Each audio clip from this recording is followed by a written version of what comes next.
Ladies and gentlemen, welcome back to Suited and Booted. I'm your host, Jarogba. To my left, Lord Mahazi.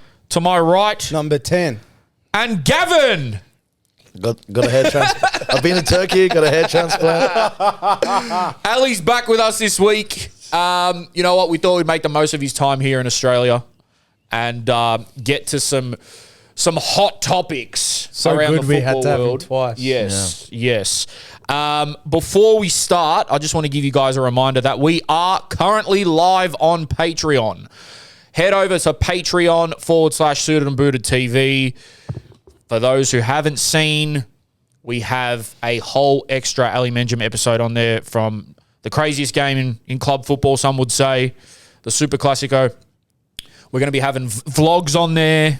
You're going to get early access to things, discounts on merch, etc., etc. Head over there and sign up to the Patreon. We really appreciate all the people that have signed up on the launch day. Even yesterday, had some opposition players come up and at halftime and say, "Hey man, I'm a Patreon member." I said, "Love, bro." Shout out Kyle. And just to be clear, make sure you do it through the website, Yes. not through Apple. I don't know what the thing is there. If you download the app, it automatically signs you up through Apple, and they add another $7 They add a onto fee. your membership or something. So And we want to be do it through the website. Yes, we want to make sure you guys are frugal and go get that through the website. Bro, we were out in Dandenong at like 9 a.m. on a Sunday shooting Patreon. Yeah, there you go. So I wasn't. Yeah. We're bringing quality content.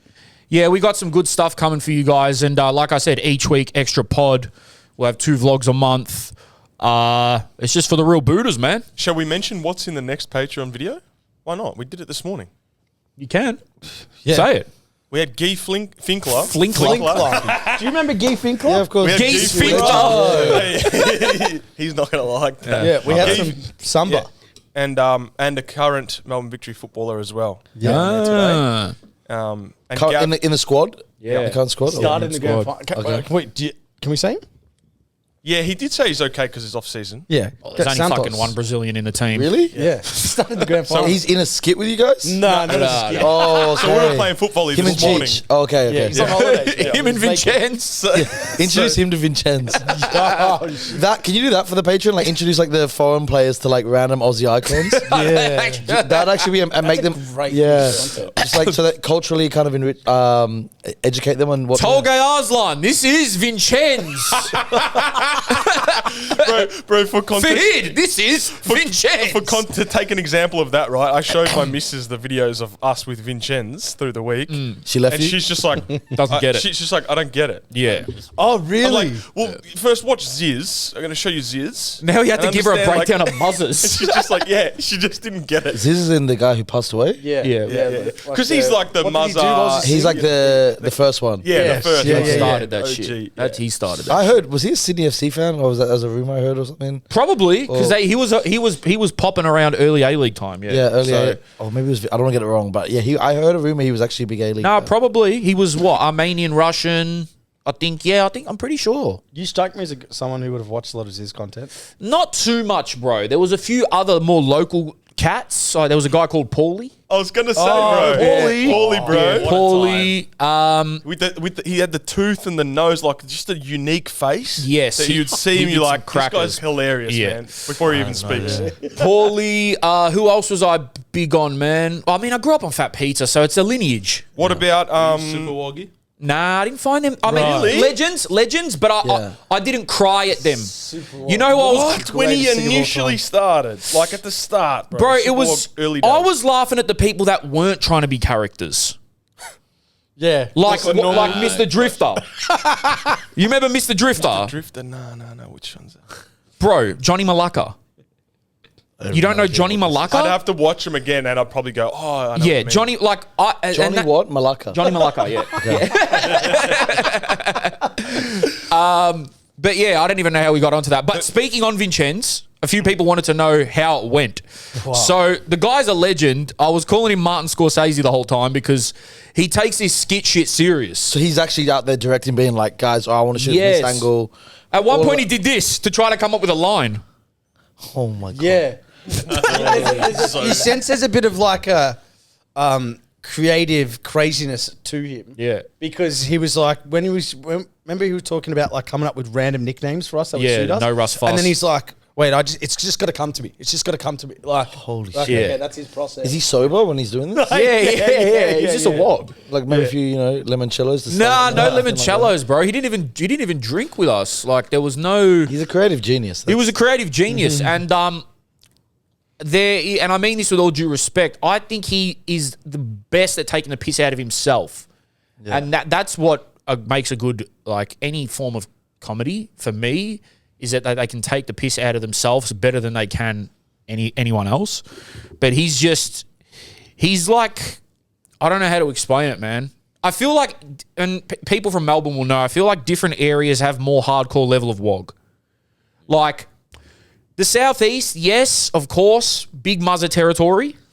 But the North, open-minded wogs in the What's southeast. a Muzza? Like they're happy to. I think they'd be maybe offended by that.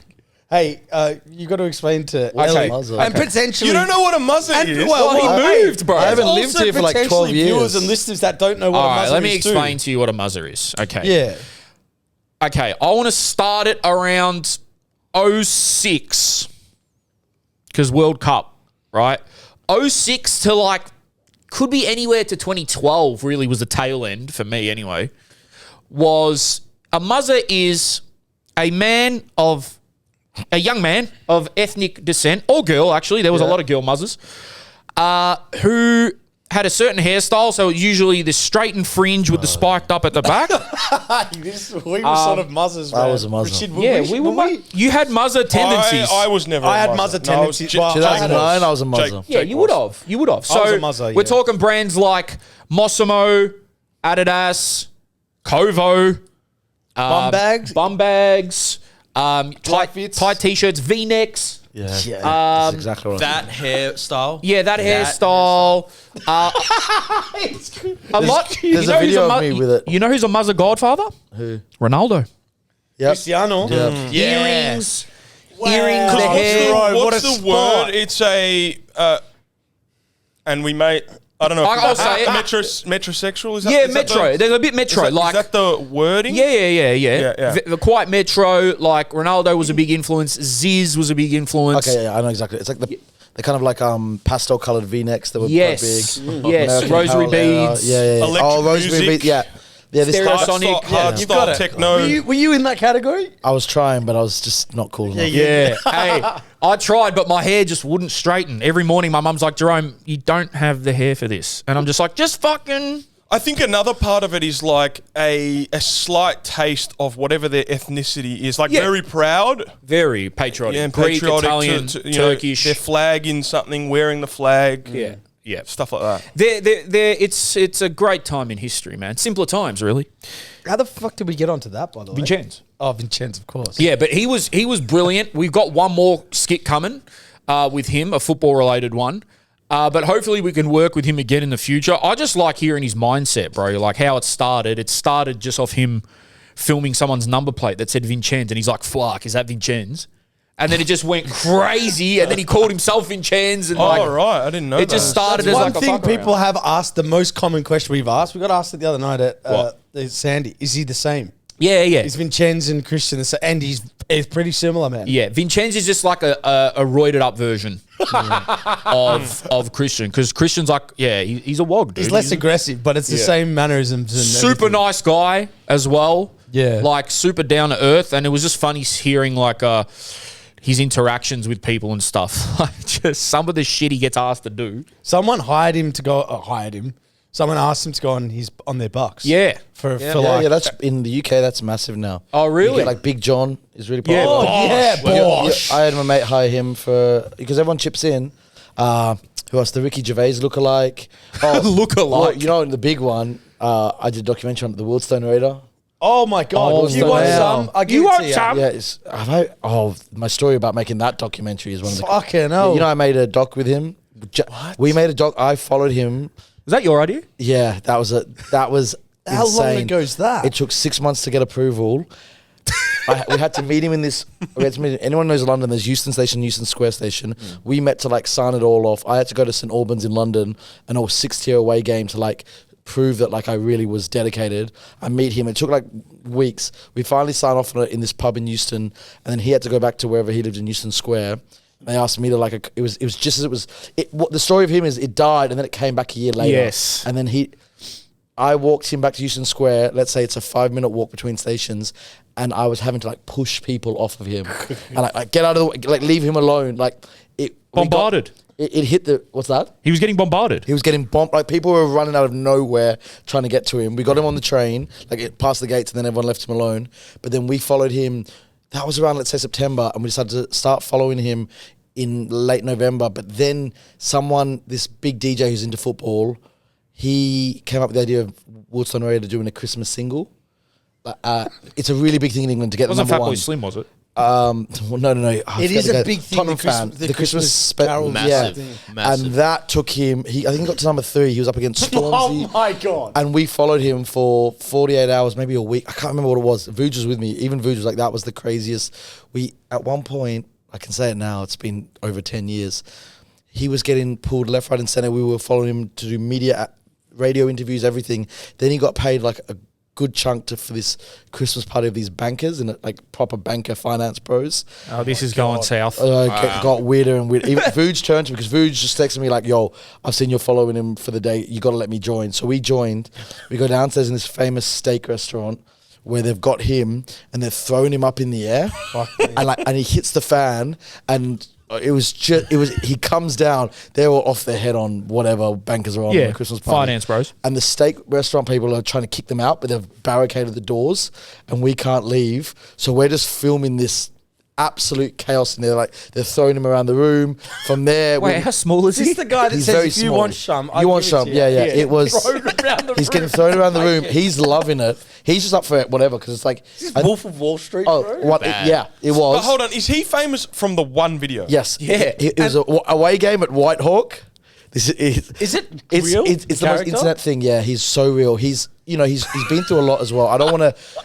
Gordon. He's lovely. I love Gordon. Gordon Hill, I think his name is. It's crazy. From there, he gets an invite to ITV, where ITV want to interview him for some show, and we rock up, and they're with our own cameras to ITV. We're in the taxi before him. We get in there like, sorry, you can't bring your own cameras into the studios. Who are you? And then he literally walks in. He's there with us. And the security were like, holy shit, it's the Wealdstone raid. It was the peak. It was like, we got him at like, I think if it happened now, everyone would be like, oh yeah, I remember that. But it was this 1 month where he was everywhere. On fire. They let us in. We don't have to go through security or get checked. Graham Norton comes out and wants to meet him. You know Graham Norton? He comes out of his dressing room. We weren't allowed to film that, but he's like, is that the Wealdstone raid? We go into his dressing room. We go into Paddy McGuinness, who's massive in the UK. Bro, Max and Paddy? So you know Max and Paddy? Bro, it is the greatest. watched that It's genuinely the religiously. best British comedy, maybe alongside Mighty Boosh and and the In-Betweeners. That he comes out, barricading out, trying to get to him, and there's another band that's really big, McBusted or something. I don't know them, but everyone wanted a piece of him. And then from there, we went to for 24 hours. What do they want from him? Everyone just wanted a picture with him because it was like he kind of represented England, like this kind of like. Bro, he's like Hezbollah, but English. Yeah. Oh my god, that's like he's like a British. He's like Hezbollah. Yeah, he's like a British Hezbollah because a small guy. It was so natural. He didn't know he was being filmed. He was just supporting his 6th tier division side. And some smart ass thought it'd be funny to troll this guy because he's quite small and he is, he doesn't look. He's got a different look to him, but he loves his local team. And he turned around and he was acting naturally. You want Sham? I'll give So is that what he's actually like though? In person, is he? It's like is most he British aggressive? people are like that. No, Is he aggressive or is that a performance? I think if you wind him up, he'll Oh right, so Like, that's what. So it's He's just actually British. authentic. He's just I followed him to Bath away and then Bath away. 'Cause I followed him, like everyone went away for Christmas and I just kept following him because my family were back in Oz. So I went to Bath, the first time I've ever been to Somerset, that part of the country. And then Ken Burns, who's like a legendary filmmaker, Keds and Looking for Cantona. You ever seen that film? He seen came Looking out. for Cantona. The paramedics wanted a photo with him. It was just crazy. Hey, have we had an Australian like that? Anyone that's blown up on social media from essentially Corey one Worthington. moment? Corey Corey Worthington, Worthington's bro. a great example. True. Corey yeah. Worthington, but he's not small. yeah. But that didn't maintain. Wilson Yeah. rated. I guess Because I feel like there's a lot in England, a lot in America. It's just, Waiting on a mate didn't really blow up as a personality. No, he's huge. In England, he's massive. That's a big Well, one. Waiting on a mate. You know, no one's ever like found out who he. Like, there's been. He could probably make so much money if he came out and someone did an interview with. Like, people say it in England, just waiting for a mate. do you guys know that? Do you guys know that one night I was at my mate's shisha bar, which was next door to Fighters Express in Dandenong, and you know Hezbollah was in there like kicking and punching people. Yeah. Remember Geza? Like when he went to Geza, bro, it was unbelievable. I think that's why Hezbollah is like so.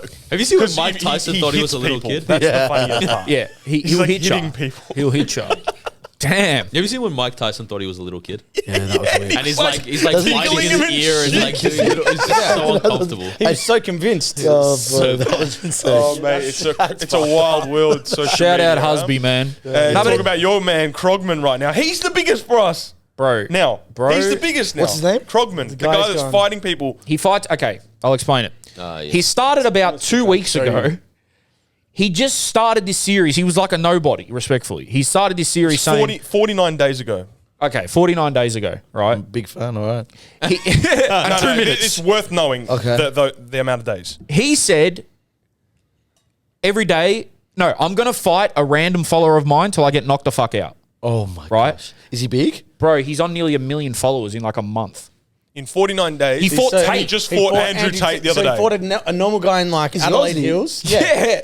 Andrew Tate came to Australia? No, he went to Romania. He's gone in his compound. In 49... now I know why you're saying 49 days. So he's gone. So he showed me his account. He was on 16,000 followers. This was 3 weeks ago. And I was like, wow, this is a genius little series. Because he basically starts the video. He holds the phone up and he goes, day 2 of fighting my followers until I get knocked the fuck out. And he's like, next contestant. And he shows the DM saying, yeah, let's fight, right? Let's run it. Top 3. And then, This is... How have I not seen this? yeah. The Paris one's Oh, the best. wait, I thought it was going to be like a big islander. Nah, he's just an Aussie white dude. That's why it's pulls up in funnier. his I think that's car. what makes it funnier. He's done different locations. This is... Yeah. So then he did... Yeah. So then he did a fight in front of Parliament House, and I think that blew up. Yeah. And then that got him... that's Eiffel genius. Tower. Then it got him to the so Europe, and now then he he's in did Eiffel Paris. Tower, and He then... did someone in. I swear he did someone in front of Big This Ben is or the insane. Ah, yes. Yep. potentially. as This well. is insane. He's just going around the world. Yeah. Oh, the Fuck internet, Tate, bro. The internet, Tate, you just... Tate fucked him up. Did you see the video He of did them some- he talking did backstage before Yeah, they he's went to done that fight? as well. So he walks in, bro. You know, he's got his mustache drawn on. Yeah, So if you yeah. watch the Andrew Tate one, he's got his mustache drawn on. He's got like a big dollar sign on his back. And he walks in with a towel into Andrew Tate's compound, says to the security guards, I'm here to fight Tate. They're like, what? And then someone says, yeah, he's all right. Like, let him through. He goes through and he just sits down, and Andrew Tate's sitting there, and he's like, I hope you're prepared. he's like, do you wear a mouth guard? He's like, nah. Why? Because it makes you look like a pussy. He says it makes you look like a pussy. And then he's like, they get up and he's like, oh, hope you've been training or something like that before they run it. And then he like 2 seconds later, he's like on the ground like, oh. Yeah. Tate hits him with like 3 body shots and it's over. Yeah, that but is so cool. Where's he from? Melbourne? Adelaide. Adelaide boy. Oh, Adelaide. amazing. That's Yeah. crazy. Yeah. But I think he's added to it because his personality's funny. Like Yeah. He's there's funny. been videos in between where he's like, my mum's seen my account. She wants me to stop fighting. She said either I leave the house or I stop fighting my followers. So needless to say, I'm now homeless. I need a house to live in Melbourne. Can someone help me out? I saw day 4 of gambling my rent. Yeah. He Yeah. started on that. Then he moved into punching on. This is crazy. Shout out Crogman, man. He goes. He's getting UFC fighters. He's getting people from Yep. O Block in Chicago. That's No, Which is like that's no one walks mad. out live. See, He's like, that's yo, man, like I'm just a normal guy trying to create content from Adelaide. Like, leave me the fuck alone. Yeah, someone's going to... Anyway, shout out. I wish him all the best. He's a You're legend. speaking of Adelaide. The one I was obsessed with back in the day was he lost his mind. Shooter Williamson. Bro, Oh, Yeah. he has lost Lost his his mind. that's a good call, bro. Wasn't he? At That one guy point. was so big, and in the UK, everyone was obsessed with his Aussie Premier League commentary. And some guy made a takeoff that got bigger, but his was like slides it out back. Oh, I can't remember what he said. Oh, that's right. I forgot he did those videos. Yeah, he did the was doing them Aussie early. Premier League and World Cup commentary. Yeah, That's it's, right. Sad to see. And have you seen his content now, bro? It's like he's in bonkers. halfway houses. and No, stuff. I think he's on the way back. I still. what he's in person. There's been so many times I've almost unfollowed him, but I'm like, I want to see where this goes. He's like lost a lot of weight, and he's on the way back, and He's actually a football fan as well. He was wearing I remember Barca kits back in He did a fake video. He did a fake mockumentary that I think is one of the greatest things in Oz YouTube lore, where he it was the behind the scenes of the Ben Cousins documentary. Yeah. And he's just got this one scene that just killed me every time. I won't do justice. He's like, yeah, welcome in. Yeah, to the house. This is the the train timetable for the girls when it's time to leave. Just like the Perth train timetable.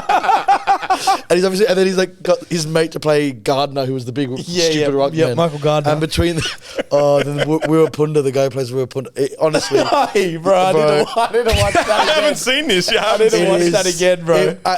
And then he actually got in with the AFL and he was doing AFL tipping, and it was so. I think he got stopped because he was just he's nuts. Yeah, he cooked it hard. What was he did stand up as well? Yeah, a little bit. What was it? Was it just the short form impersonating clips that he got big off, or was it something else? He's genuinely funny. I think he has done that, and he's really he knows his history. He's really clever, but I think he got on to a few things. Most funny people are really smart and really cooked. Yeah, there's no comedians, man. Yeah, they're It's a deadly line of work. They're yeah. Anyway, also I just wanted to point out randomly. I just had this in my notes. I just wanted to bring up the fact, because we said it on stream, that Gavin had a dog called Nike. Oh yeah. But what was the other? No, And it was the other one hermit was- crabs named Robert Pires, Thierry Henry, and what was the third There one? was a random fucking footballer. There was in that. someone even more random, like Henrik Larsson or something like that. Is that worth calling? Was it Henrik Larsson? Robert Pires let's to me call was the funniest one. Robert Pires. It was Pires. And then it might have been. It was Henri. hermit crabs. This is Gavin. yeah. We'll call him up. He's Let's never see. brought it up. And then we said, "Is it Nike or Nike?" And he goes, "Whatever I felt like that day."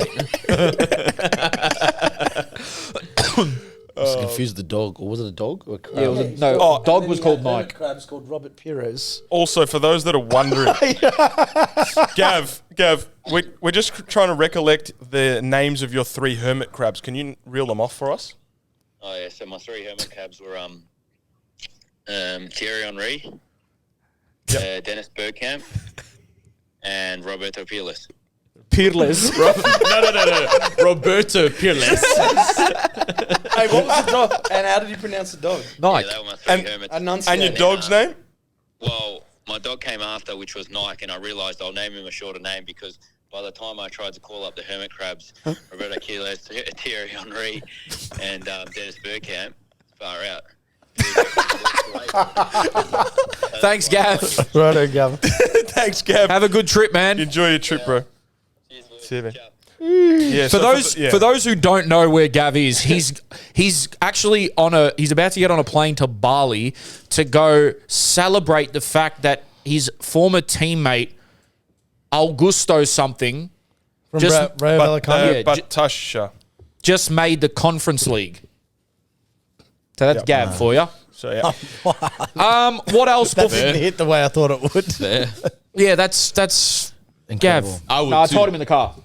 Yeah. Yeah. Yeah, I told him. in the car. what's your any other weird names for pets or I'm 90% guys? sure. Like I Nothing was else? gonna get a Anything dog and football? call it Dogba, but I didn't. that's I was going to get a dog and call it Snoop.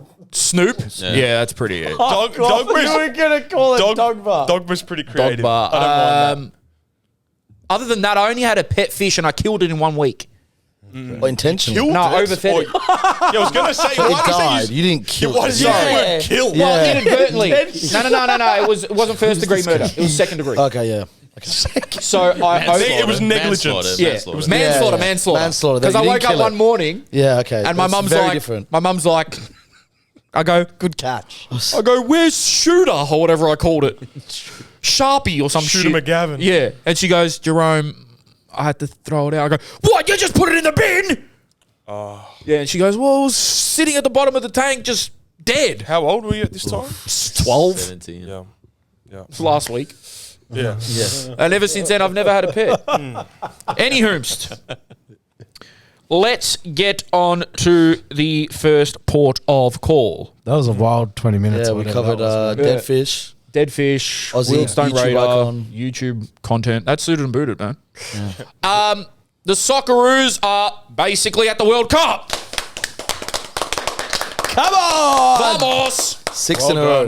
Yes. Now, the only way we don't qualify is if Saudi Arabia spank us 4-0. 5. 5-0. 5-0. Now, I want to read an interesting excerpt, whatever you call it, from Connor Metcalf. This is on Saudi Arabia's pre-game tactics. I'm expecting delays at the airport, a really bad pitch to train on, and loads of bus delays before the game. They're going to throw everything at us because they know what they need to do, and they are going to make it as difficult as they can. Still don't think that's going to be enough for a 5-0 win. Yeah. Like, That's going to be a really hard task for them. if Australia lose 5-0, I don't want to make the World Cup if we lose 5-0. yeah. Like, it's like that. no I'm sorry. You know what they need, so there's no way we're losing 5-0. If we play fucking no anything way. like we did against Japan, we may. no, because then we- it's hard to sharp score shot. against. Yeah, sharp shot. Yeah, they didn't exactly. 5, they didn't have 11 that many behind the ball. chances. The pitch was let's be honest, a disgrace. I tweeted that on the The suit. pitch was like the kit. Like it was just it was just all over the shop. Like I couldn't believe they knew they had such a big game. Yep. I mean, again, I wonder why, but like that stadium should have been like, we have a chance to. It's our biggest qualifier, that one, always against Japan. In devil's avocado to that one, Yeah. is that to make it harder for Japan? Well, that's actually a good point. Maybe. To be That's what- fair, that's what I Japan, thought. it didn't look that bubbly for the Japanese. At I times. know, but No, that's actually That's a in good point, hindsight, you know, yeah. because we were only ever the going to beat Darwin them. thing. Yeah, we were only ever going to beat them off like they are a better side, so we were only ever going to beat them if we could stop their style of play. That's actually, yeah, That's what I actually, thought you were getting at. no, bring that, yeah, more of that actually. Yeah, Well, it's all the AFL though, huh? That's what it's. Is it from that? yeah, it might not. It's probably not Like a tactical they've- thing, some but teams sure, play on it's it. just. but it just was like, it just looked so bad. yeah. I don't think that they're that calculated. I genuinely think it was just a shit pitch Yeah, because of the I AFL. Yeah. Yeah, Like, it's cool to think that they did it to stop Japan playing, but it didn't stop Japan playing. Yeah. I felt like Japan still had the majority of possession and majority of everything, but Can I get you to finish your sentence? You said if we lose 5-0. I don't want to what were you because gonna we'll get say? demonetized. What were you going to say? I don't know, something fucking stupid. Oh, I thought you were going to say like shave your head or something. Nah. Shave your head. You think it's on me? You Yeah, think if- I got to do something? Oh, yeah, that's what I Bro, thought. the players got to do something, and Popper, Oh, right. not me. Okay. You know what's fascinating about that? At the start of that game, when I was watching it, us set up, I was like, oh, no, this is not going to be good. But lucky Australia didn't play the way that I thought we should play because it turned out to be absolutely genius. Well, to be fair, it was a pretty dross game, and you want to know why I missed a goal? I didn't answer it on Twitter, but want to know why I missed a goal? Yeah, tell us. I'm fuming, bro. I'm watching it at my mate's, and we're there. It's whatever, the 89th minute. My brother goes, oh, fuck, I'm going to go. And I said, my mate's like, yeah, I'm fucked. I'm going to go to bed. And I was like, What minute's this? Bro, this 89 is... Like, just 89 or finish the whatever. game. This is Just finish the so strange, Yeah. bro. It is very strange. Even a point's massive. What Like the fuck? Yeah, and I was just like, it's a draw. That's They're it. just not that into it. It was a draw. what That's minute? it. What minute?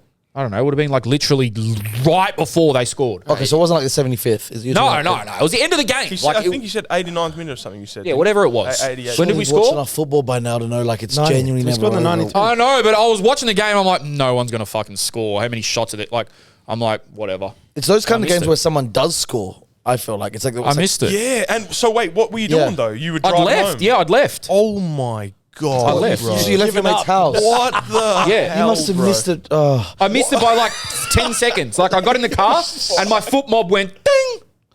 And I was like, oh. Oh man, you missed like that's a bona fide moment in. I know. Of football history. I don't think you can't What remind were you me. doing when you were watching the game? I was at the Great Northern Hotel, almost fighting half the staff when fucking Hawthorn Bulldogs were on. I was like, do you not understand how important this is? Because they only had it on 3 TVs. But to everyone's credit, like every 10 minutes, I put another TV as Socceroos because more people wanted to watch it. Obviously, not the best advertisement. I was there with a guy who used to get on the podcast, Alex, Melbourne City's photographer.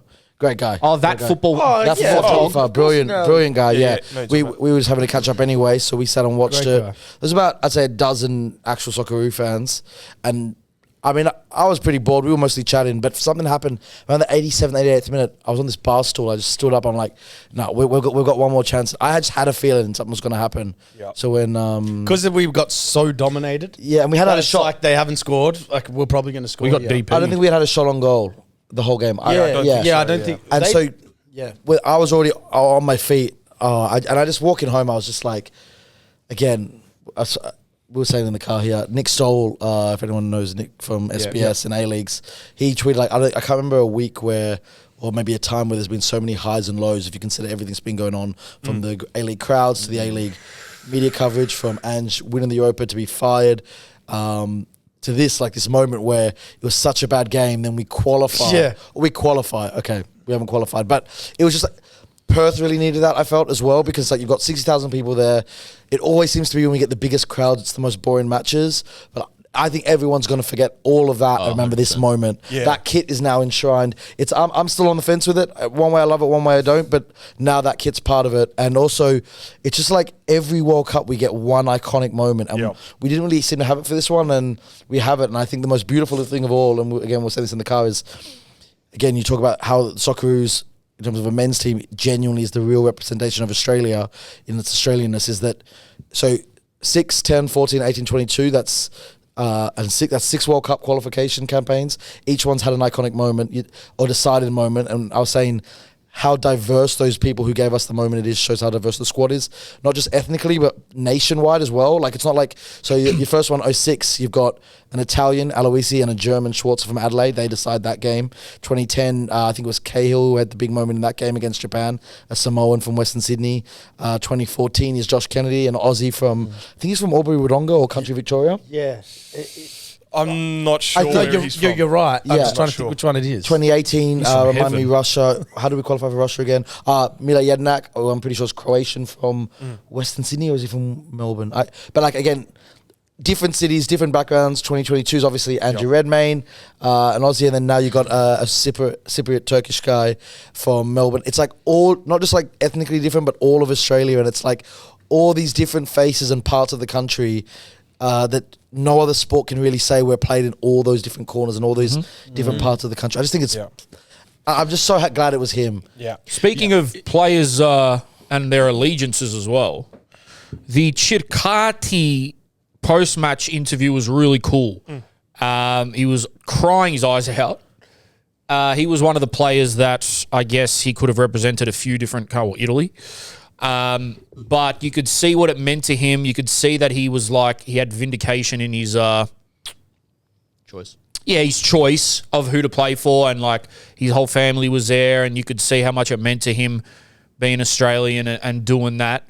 There was like, people saying, oh, look at Volpato and Robertson, look at what they're missing out on. But look, to each their own, but I think that you could see that he's like, thank fuck. Yeah. He's like, thank fuck, because like I made the right choice and I'm going to the World Cup. And he was arguably our best exporter at the moment. I was shocked how emotional he was. It's touching, as we've heard about so many young players wanting to play for other teams now. To be fair, Italy have missed the last 2 World Cups. We're about to miss 3, cuz. Yeah, let's jump on it. I don't think so, but I hope not. But we need them back. They're an icon of the I need 2 teams. Yeah. It's actually crazy. Because once Australia go, it's like, now what? You know what? Lebanon probably got as good a chance as Italy right now. I know. Fucking hell. If Jordan can make it. But no, I just thought it was so great. I think that should be retweeted, like him showing how much it means to him.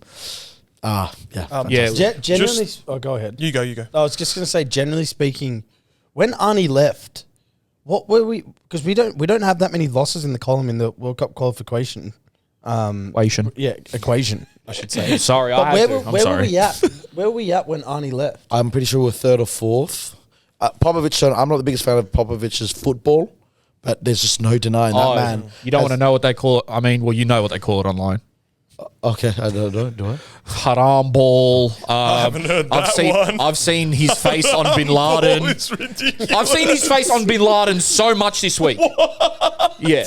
Really? Yeah. What? Bro, his face on Bin Laden, all I've seen on my Twitter. Because from that point of view, with Arnie leaving and the way Arnie left, and like kind of sort of explaining that he couldn't get anything more out of the squad, and the squad was, that connection piece was sort of done. I forgot that. So from that point of view, like it felt like a bit of a crisis point. It was a Could it perfect be? flip. Like I personally feel like Arnie deserved another World Cup after what he did at the last World Cup. 100%. Not the biggest fan of his football. I think he doesn't come across the best in the media. He always seems to be so grumpy. But you, Oh, that's after- like someone else I know. Yeah.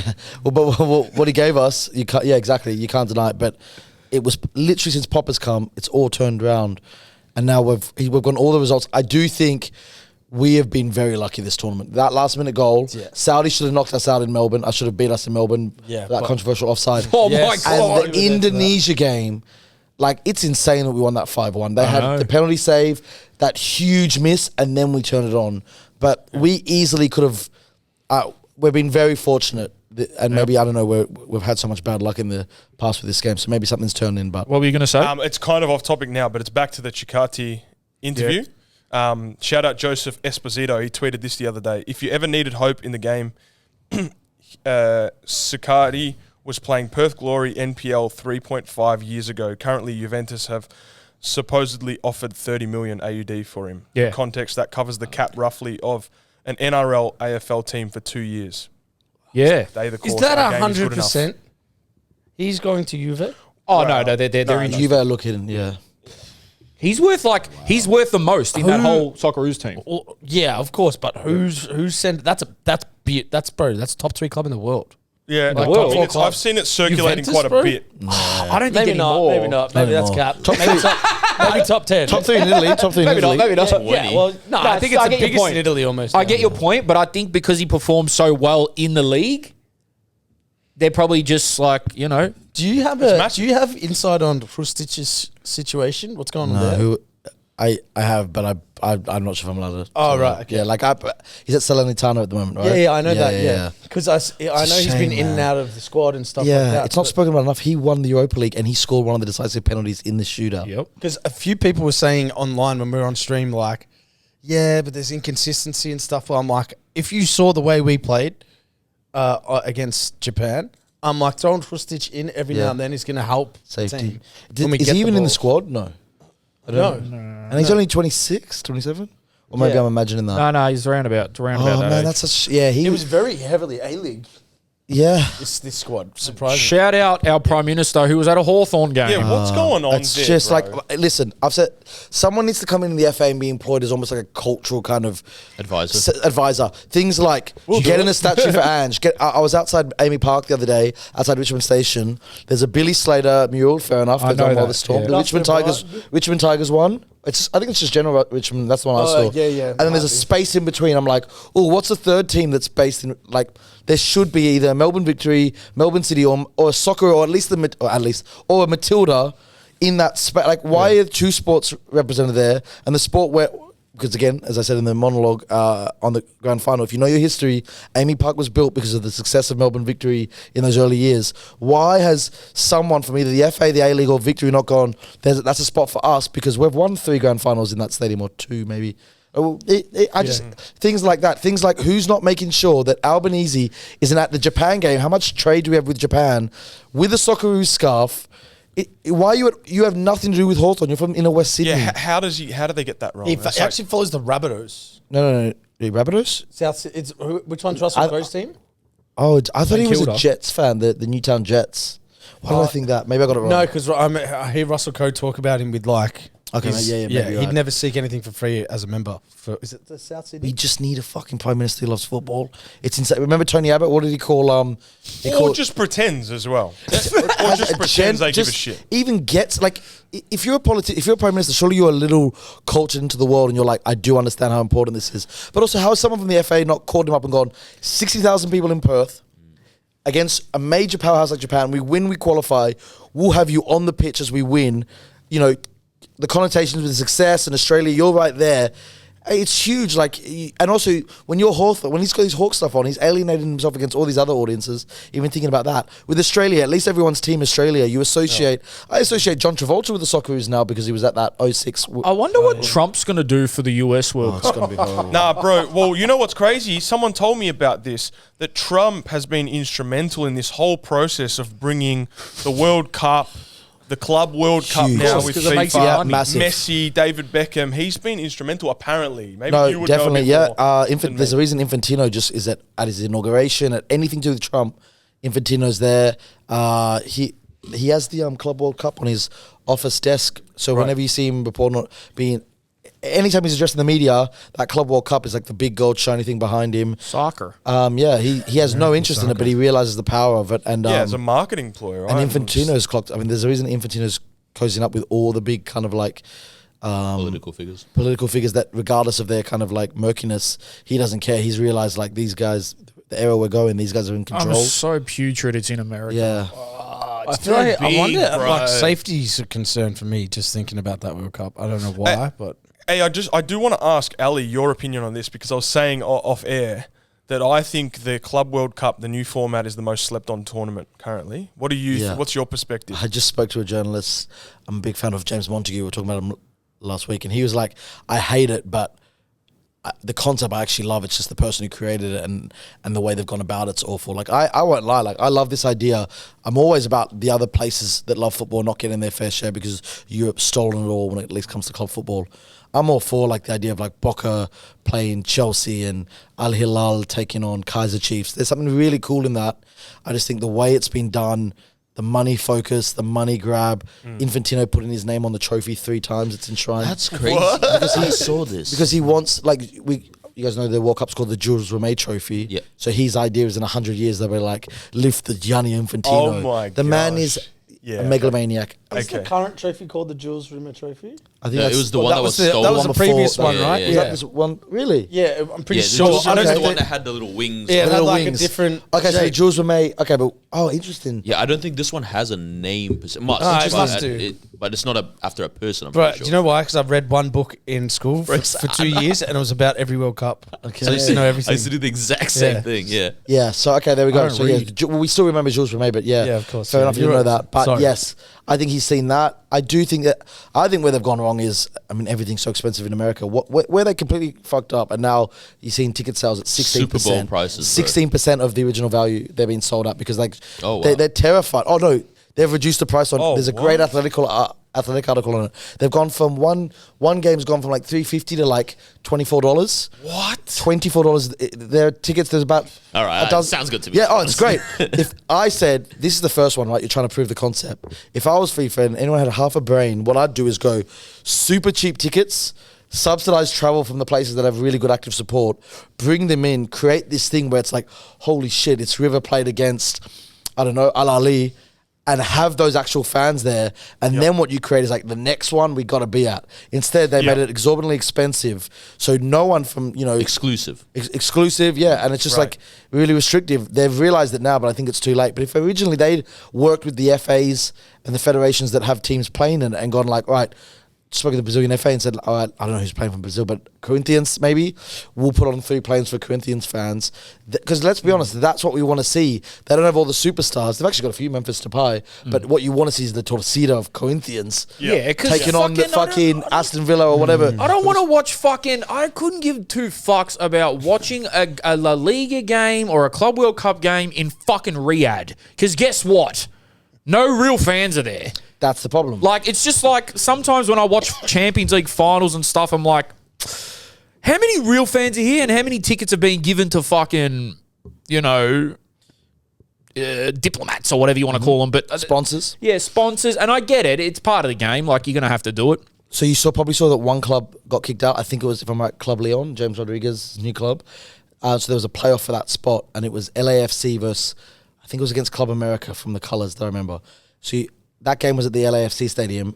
It is, Taylor Twellman spoke about it. He's an American soccer pundit. That it is rocking. The whole stand is Club America fans. The rest is LA, and because it's like a playoff, and you've actually got fans of both clubs. It is that game. I've only watched the highlights, but it is spectacular and it works. Yeah. And if they'd gone by that model of like, let's make it fans first, so it looks good on TV, because the concept and the trophy has no history or heritage, and therefore we don't actually care. Yeah. But if you can see fans at the game, it's just no one clocks it. Genuine fans at games gives it what's the word? Authenticity. Yeah, it's a good point. I didn't think about that aspect of essentially a big club from another country not having their actual local fans there at the ground. What it am I kind watching? of ruins the And most of the real spectacle. fans can't afford that shit. Especially when you're talking certain continents. You know what I Yeah, mean? like you think Boca fans are rich? Like a lot of Bok is a great example. A lot of like, let's say Al Ahly Egyptian fans, like they're not going to be able to travel to these places. So for context to the listeners, in case because I didn't clock this until a week ago, the new format for the Club World Cup is basically, Ali, you can correct me if I'm wrong, but is basically the 2 teams from every continent around the world, or the big continents around the world. Whoever has had the best form in the last 4 years on average goes to Club World Cup to play. 32 teams get selected to play off. Is that correct? I'm going to be honest, I'm not quite sure. I haven't looked into it. I'm pretty sure it's correct. I know, yeah. And the first one's going to be And in then America. Inter Miami got invited. There's so much football as is. This is Yeah, it's too much. Yeah, Nations League qualifiers. I'll be honest. I'm not that. If I see good crowds, I'll get interested. But I'm just kind of like, it's the summer. I need the European summer. I need a break from this. Like we used to have breaks from football where we could actually like be into other things. And Yeah, it makes you miss it as well. Yeah, it makes you miss it. I'm personally not super. Let's see how it goes. But like, if the stadiums are half full, I've always said that I couldn't care unless who plays. At the end of the day, we go because it means something in the stands. At least that's why I watch. So Yep. From a business perspective, the theory is that basically you've got what's the other FIFA tournaments? You've got World Cup, obviously Club World Cup. Confederations Cup, but that's now been scrapped. Kind of for this. The Confed Cup was like the warm-up World Cup tournament. I used to love that tournament. Yeah, so great. So South Africa. apparently the theory is they're trying to make each of their big tournaments on 4-year rolling tournaments so that they're all on and off year. So essentially every year That's they have trash. a massive tournament. It's because FIFA's only revenue really comes from the World Cup and that Club World Cup thing that doesn't make any money. The World Cup is basically how FIFA makes. They don't have any other tournaments. The Euros is UEFA, Copa America. So they were like, we need another thing. And we make no money from club football. Club World Cup's essentially irrelevant. So then now they've got that, and that'll be every 4 years, right? Yeah, Every 4 years, yeah. Too much, man. They try to make. I mean, again, we don't even talk about this.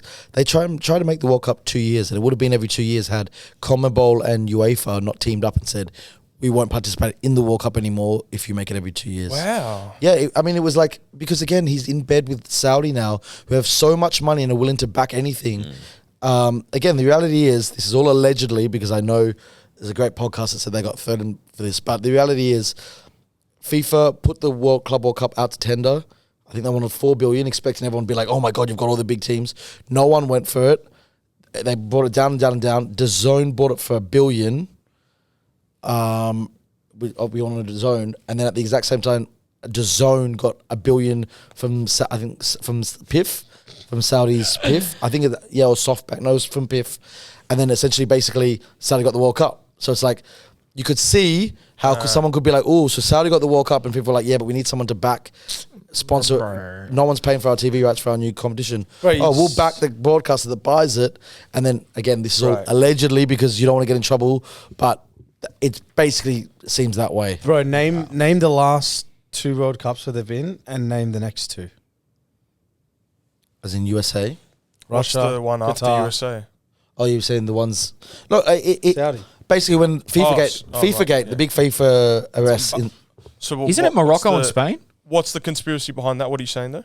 What's your point? It's pretty much they're all being bought. Yeah, they're all bought, but they've all been bought for like years. powerhouses. It's all you're right. bought. Right, But I that's get not your like point. going to, But that's every sport, But it's- man. Like it's- wrestling now. But now it's blatantly Olympics? obvious. Yeah. But because it's not corrupt, you do it in different ways. When you had the FIFA arrests in 2015, it was a decade ago last week, a whole bunch of sponsors pulled out, and FIFA looked like they were in trouble, like legitimate sponsors, legitimate companies who kind of came and filled the void. A whole bunch of companies from China and the Middle East who could see like, okay, we don't care about your scandals. We just want it. This is our chance to jump in. The reason Coke and Hyundai and many other places didn't jump is because they realized if we leave, people are still going to be addicted to the game. We have to hold on. Yeah, it doesn't matter. FIFA now and Infantino's realized like, okay, all the countries who like kind of hold, at least on paper, like have certain morals, I'm just going to go to the places who don't really care about certain morals, and I'll just go there anyway. Does that make sense? Like he knows going to Saudi and going to places like that who are desperate to get in no matter what, are going to give him sponsors, give him locations, give him whatever he wants, and there is nothing we can do because at the end of the day, We're all trying to pay a mortgage, and money speaks. But it's all sports. UFC now is fucking in Saudi. Wrestling is having like 3 main events there for some reason. It's like all sports are going there. UFC, boxing, wrestling. Like to play devil's avocado as well, Saudi has come a long way. It's still come from such a place that is so behind the times. Yes, but like they are trying. Like again, James Montico, I keep bringing him up. He's my favorite. Trying to westernize a bit. Like he's done a thing. He's just released a book about Saudi and how they're sports washing, and he concedes to a point. Like Saudi are trying to modernize. They realize that they've got an incredibly young population, more than most countries, and that they need things to do, and he wants to get out of the way that they used to be, and they're trying through sports. So I also get white sports washing. Yep. Some of obviously their laws are horrific, and I don't agree with all of them. But at the same time, they're also trying, and they're stripping things back. Like now, women can drive. Now, for me, the answer is like, yes. So what? That's not something to be like commended for. That's just common sense. But they're trying to get out of the way that they used to be and modernize. But it takes time in these places. So I'm definitely not defending Saudi, but I'm also like, I can kind of be like, you know what, like. Saudi, firstly, unlike Qatar, has a massively rich footballing culture. Massively rich footballing culture. They got history. Sami Al-Jaber, look him up, like a legend of the game. They've been making World Cups for decades. Their league's genuine. Their clubs have genuine history. Within Asia, they were always like a formidable nation to face. Like no one takes it lightly. Yep, and they love football. So like actually, in many ways... I've just clocked something. I said it on the stream. They had Neom. Do you know what Neom is? Yeah, they're new. That was the main sponsor on the banners in the Socceroos Japan game. Did you see that? Oh, yeah. Because they got the money for Side note, before we get on to Ange, the AFC are hilarious. They will cover up every bit of sponsorship that is not theirs. I've seen extreme shit. Was it you that posted the elevator? I retweeted it. It was, forget his name. He's a big football fan in Perth. The lifts, the famous lift brand, Schindler's Lifts. You know about Schindler's Lifts? Yeah. Elevator company. But they had to put a... Oh, yes, I know what you're talking about. You'll see it when you go into most lifts. They had to put a sticker over the word Schindler's just because they're not a sponsor of the league. So that had to be covered. Have you ever been to an AFC game at Etihad and everything is covered? Like if you go to a Champions League game, like Asian Champions League, everything is covered, bro. I'm pretty sure they covered the Marvel. Don't they cover the Marvel? Yeah, Alex told me. Yeah. That's ridiculous. Yeah, Alex told me his cameras, he has to cover up Canon on his camera while he's shooting. Oh, yeah, it's ridiculous. They need to relax, man. No, but like it's money. It's all money. If someone's not looking at Alex, our friend, for taking photographs on the side going, hey, that's a Canon camera. I'm going to go I'm buy going to that. get a Canon. Fuck Nikon. Yeah, do you know what I'm saying? Yeah. I'm going to buy this Schindler's Lift. I'm pretty sure there's been so many other examples I've seen online. I've personally seen them going to Champions League games where everything in the food stalls gets changed. Every sponsor in now that the you concourse. say it, I remember, bro, when we would play. Yep.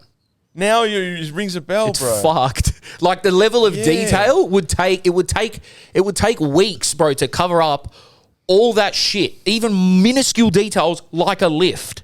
I don't know how the lift affects the actual viewership of the game, but it's like I can almost see it from a sponsor's perspective where it's like there should be no free promo for anyone who's not paying what I'm paying.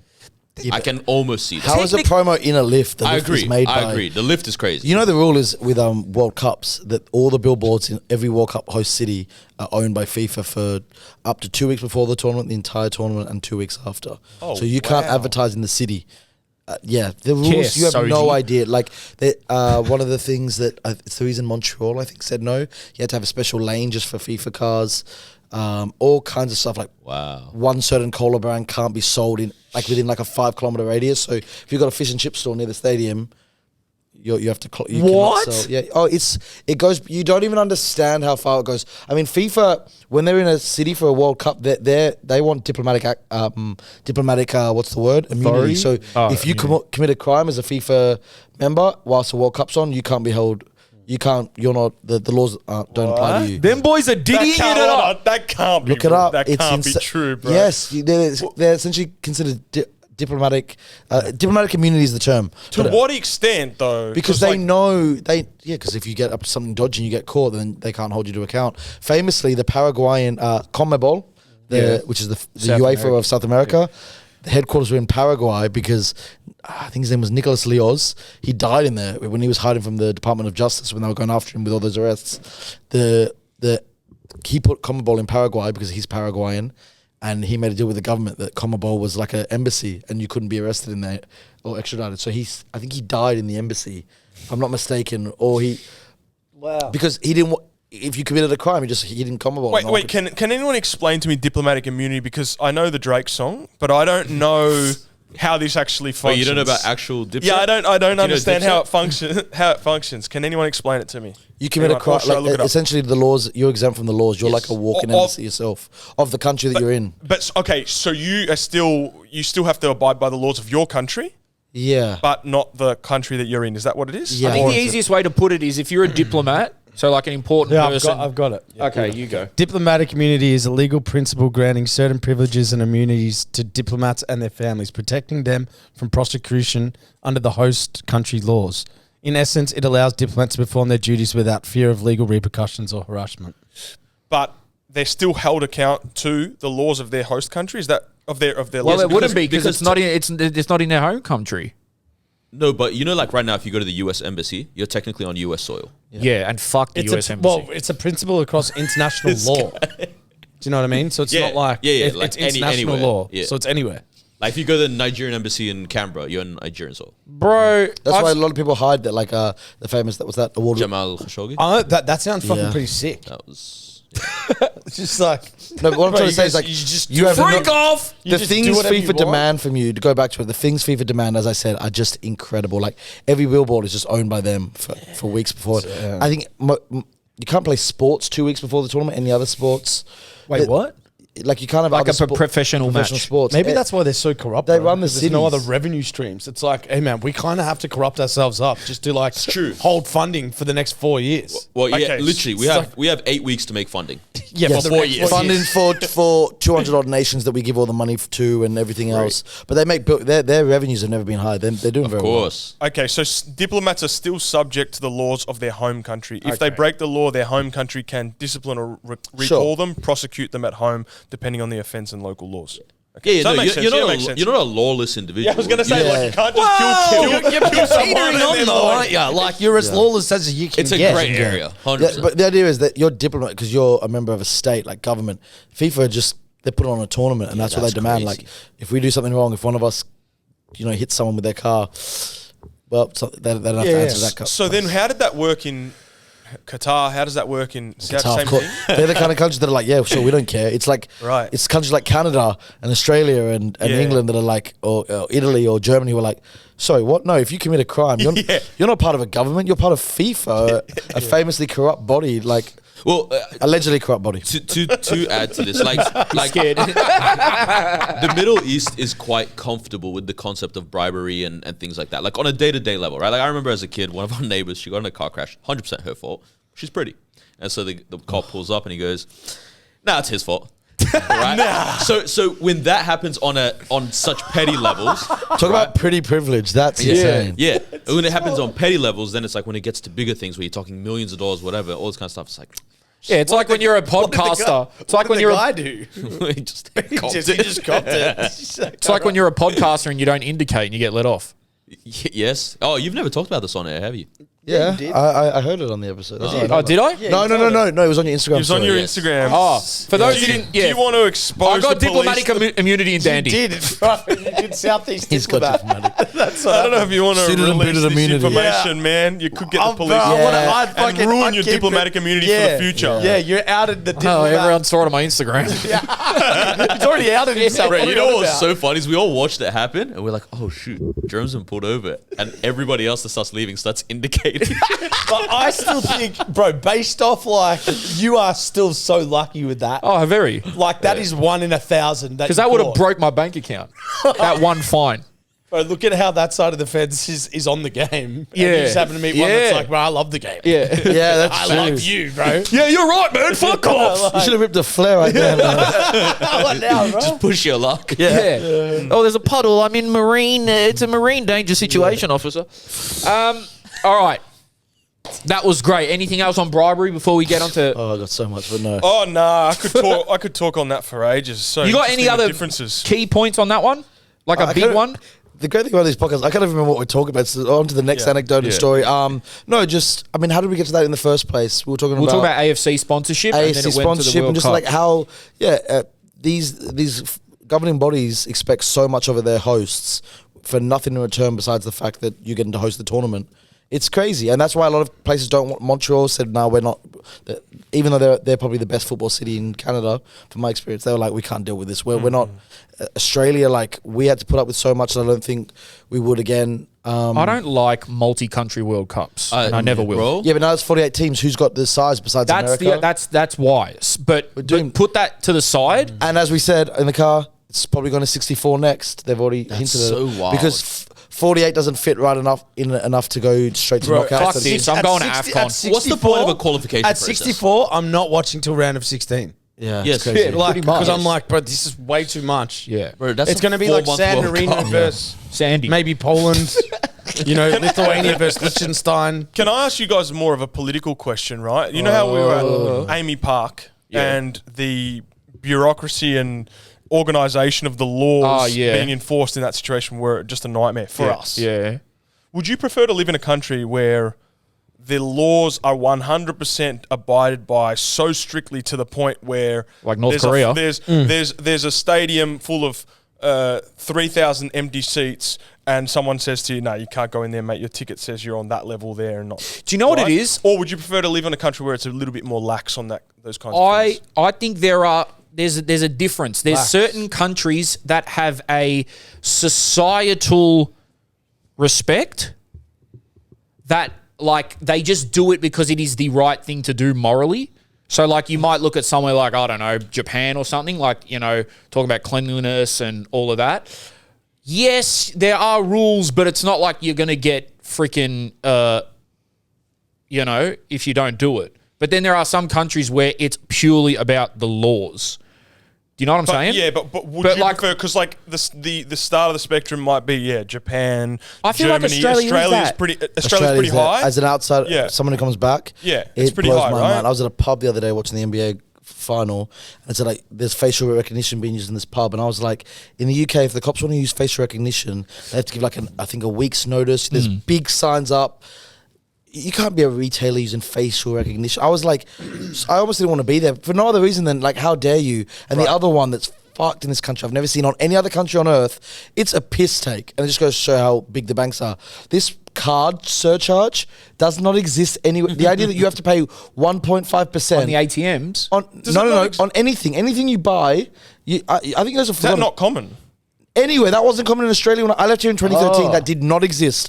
A card charge. Maybe if you had an Amex, maybe. Bro, the corner shops are living off that hold law. on. No. I The thought that bank was takes normal. that. Hold on. Think about every transaction on earth. And then you go to a cafe, and she was the first time I was like, oh, well, I'll pay cash. She's like, no, we don't take cash. I was like, sorry.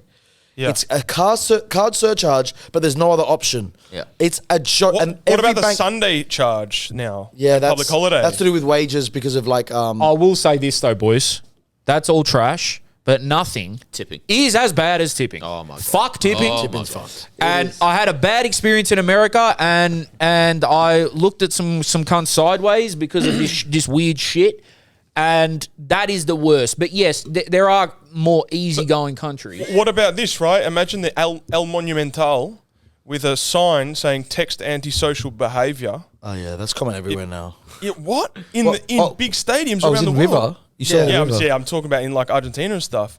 What? I've seen it in Australia. I've never seen it anywhere else. The phones would blow up there. Yeah, they'll blow up. I mean, yeah, also, text what's antisocial. antisocial there is probably like someone pulling out a machete. what I'm To be fair though, like at football games, you like a bit more of a little bit of rebellion and a little bit you need of rowdiness. But like in society, I like how Australia is. I don't care if I sound like there's a reason we all live pretty comfortably, bro. But the reason I asked the question is because you were so adamant that it was frustrating to you. I know At you football. said at the Yeah, football game. yeah.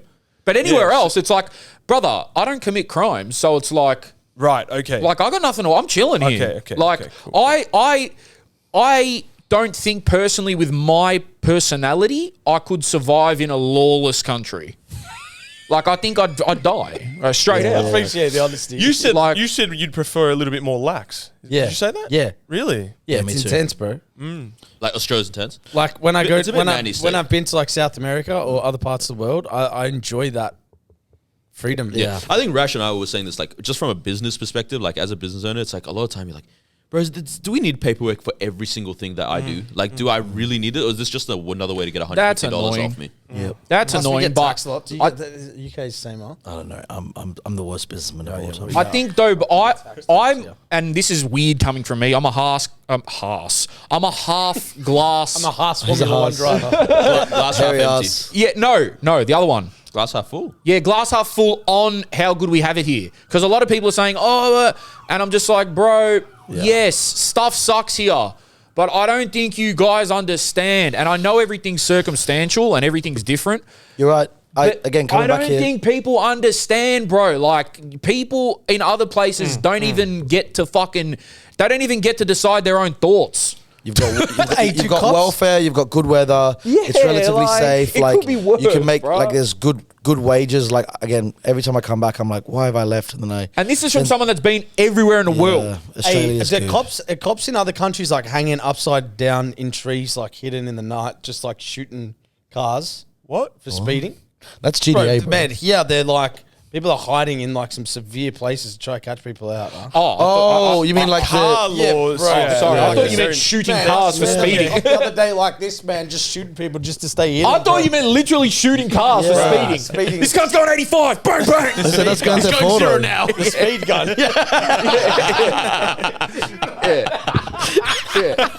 Slow down. Yeah, slow down. Antisocial behaviour.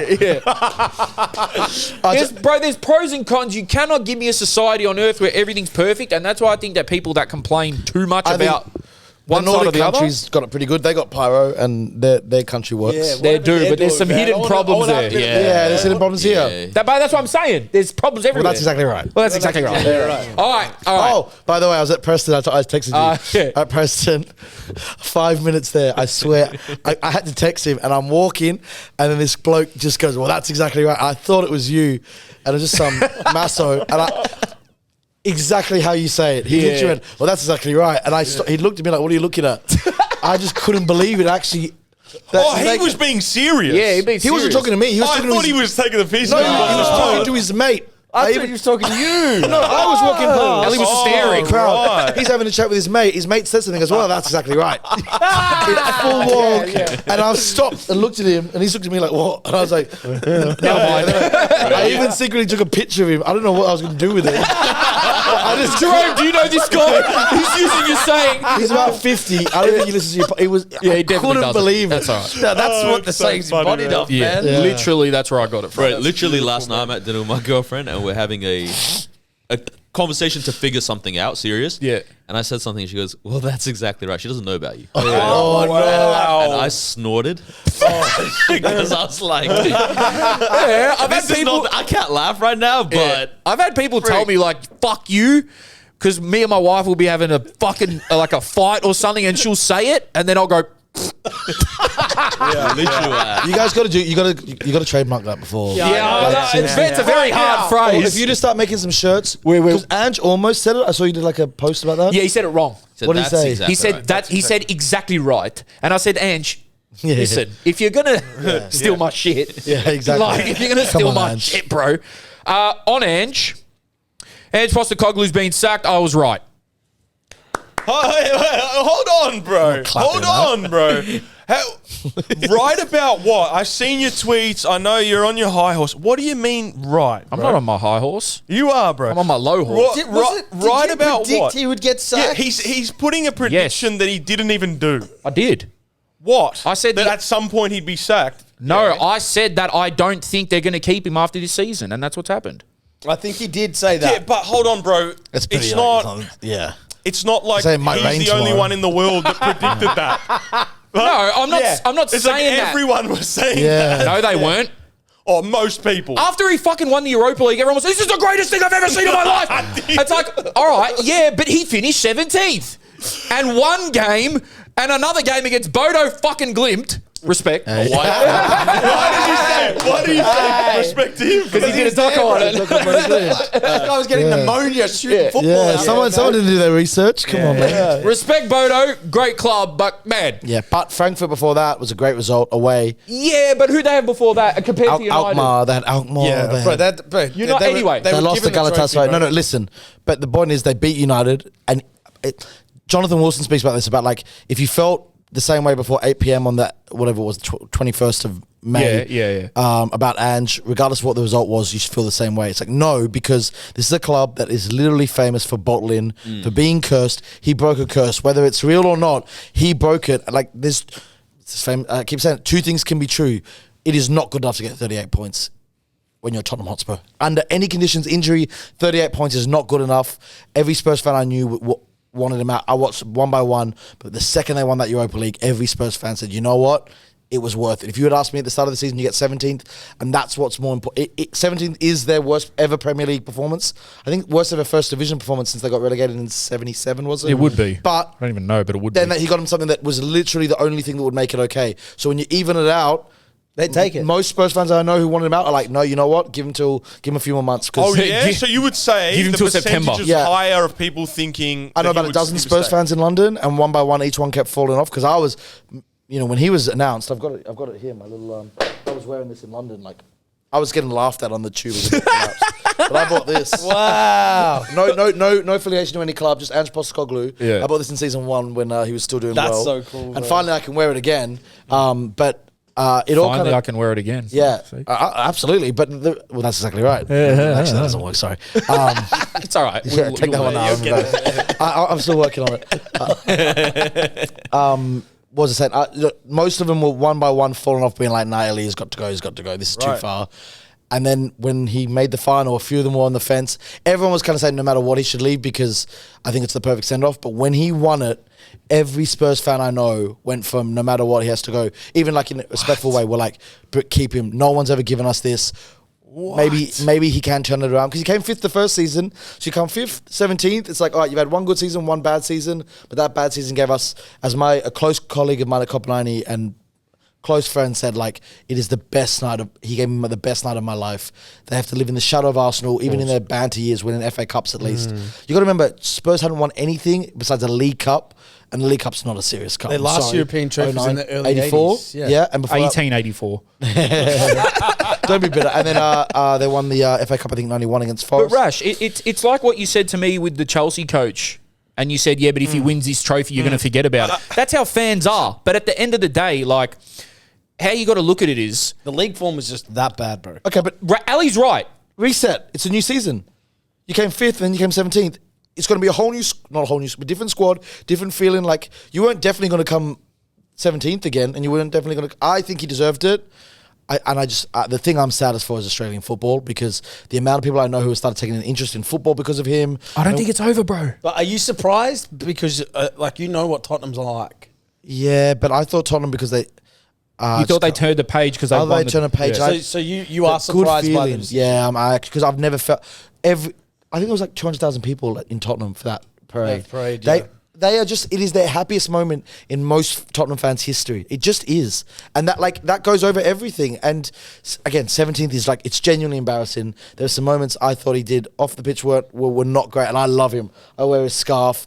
Again, there was one moment at Piccadilly Circus I came out and this guy just looked at me and I was like, what have I got? And then he was like, seriously? And I was like, what? And then I thought, he wasn't even angry. He was like, how can you wear that? That was when they were like losing to Ipswich at home. But he thought you were a Spurs fan. No, he didn't, because it doesn't say anything about Tottenham. It just says Ange Postecoglou. But maybe the colours. The colours, sure. But it's, again, he was like, the coach? That's what that coach? But like, I'm not going to bring it up. I'll bring it up one more time. Vince's book. It's like you read that book and you realize he's on the same fight as every other Aussie, trying to prove his worth, prove his love for the game against his own locals in Australia. And then you go overseas and everyone questions you. Like it happened to me when I moved to Copenhagen.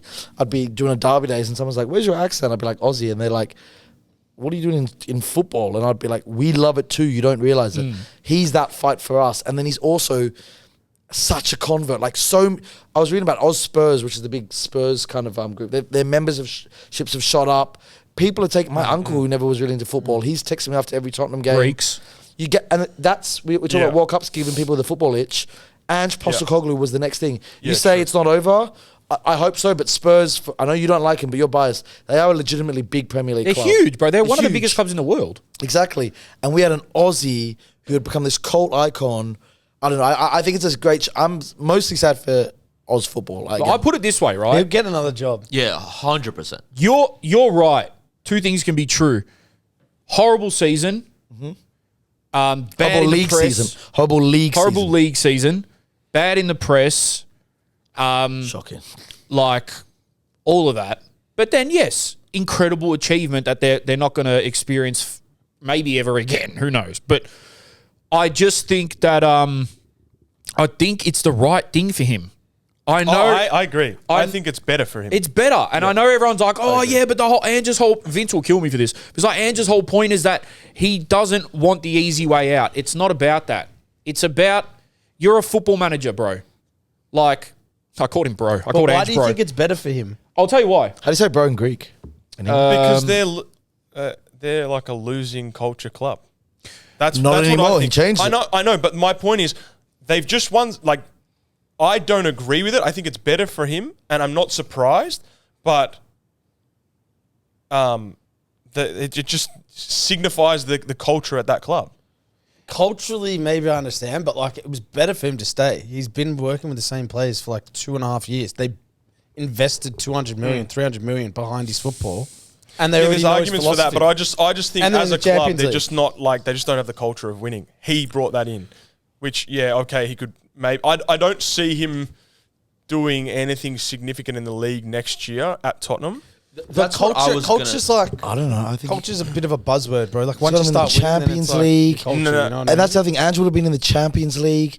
Like, I just think we would have had this Aussie who's like pure Aussie, started in the NPL, went through the A-League started where? at the NPL, for South Melbourne, Yeah, NSL. NSL, NPL, at an NPL club. Fuck, I've already fucked it. I'm cursed with this subject. Started the NSL, played there, coached there, goes to the A-League, does well there, goes to, he's every level of Oz football. And then he's like in the Champions League for this major club. I think they would have spent some money on some big name players because Levy would have realised, right, it's now or never. We're back in the Champions League. It's so hard to get here. Yeah, but I guess like... I think you're biased as well. Of Because course you I'm hate biased. Spurs. I'm biased. Yeah. I'm saying I'm biased. But at the same time, you know, a career is not just like that. And not to say Ange's had, you know, the easiest. But in the past couple of years, it's like, go, win, go, win, go, win, go, win. It's not going to be this beautiful, easy ascension. He may make Champions League in 2 years' time. He's still a young-ish manager. He may not. And He he's may young. not. But, like, at the same time, He that's... was certified to be in the Champions League. I know, but then what if that goes tits up? Then he's just got to go. But I like to think that just the story of Ange Postecoglou is that it What do always you mean works if what out. goes tits up the Champions League? No, I'm saying, like, what if next season is even worse than this But one? then he's fired and we at least know. But like that's the And dream. rightfully so. The dream is to be coached in the But the dream ain't Champions League. over. Yeah, but it was I was going to say, do you think there's any possibility that he gets picked up by a club that is in a lower league, air quotes, but, could. but is playing Champions He League football could. this season? Inter, Oh, Inter yeah. don't have a I coach. actually- I'm No, saying- Inter's got to- I thought AC Milan. I heard AC. Ange someone- is in a position of power, bro. Like he's actually in a position of power. That's what I He's- think. I think it's good for him. yeah, it's he's pre- left Yes. basically successful. Like, Yes, that's true. The most famous football Like, person in the it's- world currently. He That's will, maybe he Lamine will Yamal. progress think to so? another layer than Tottenham unless Maybe it's because I'm in Australia. if it is below Tottenham, it's going to be a club that gives him everything.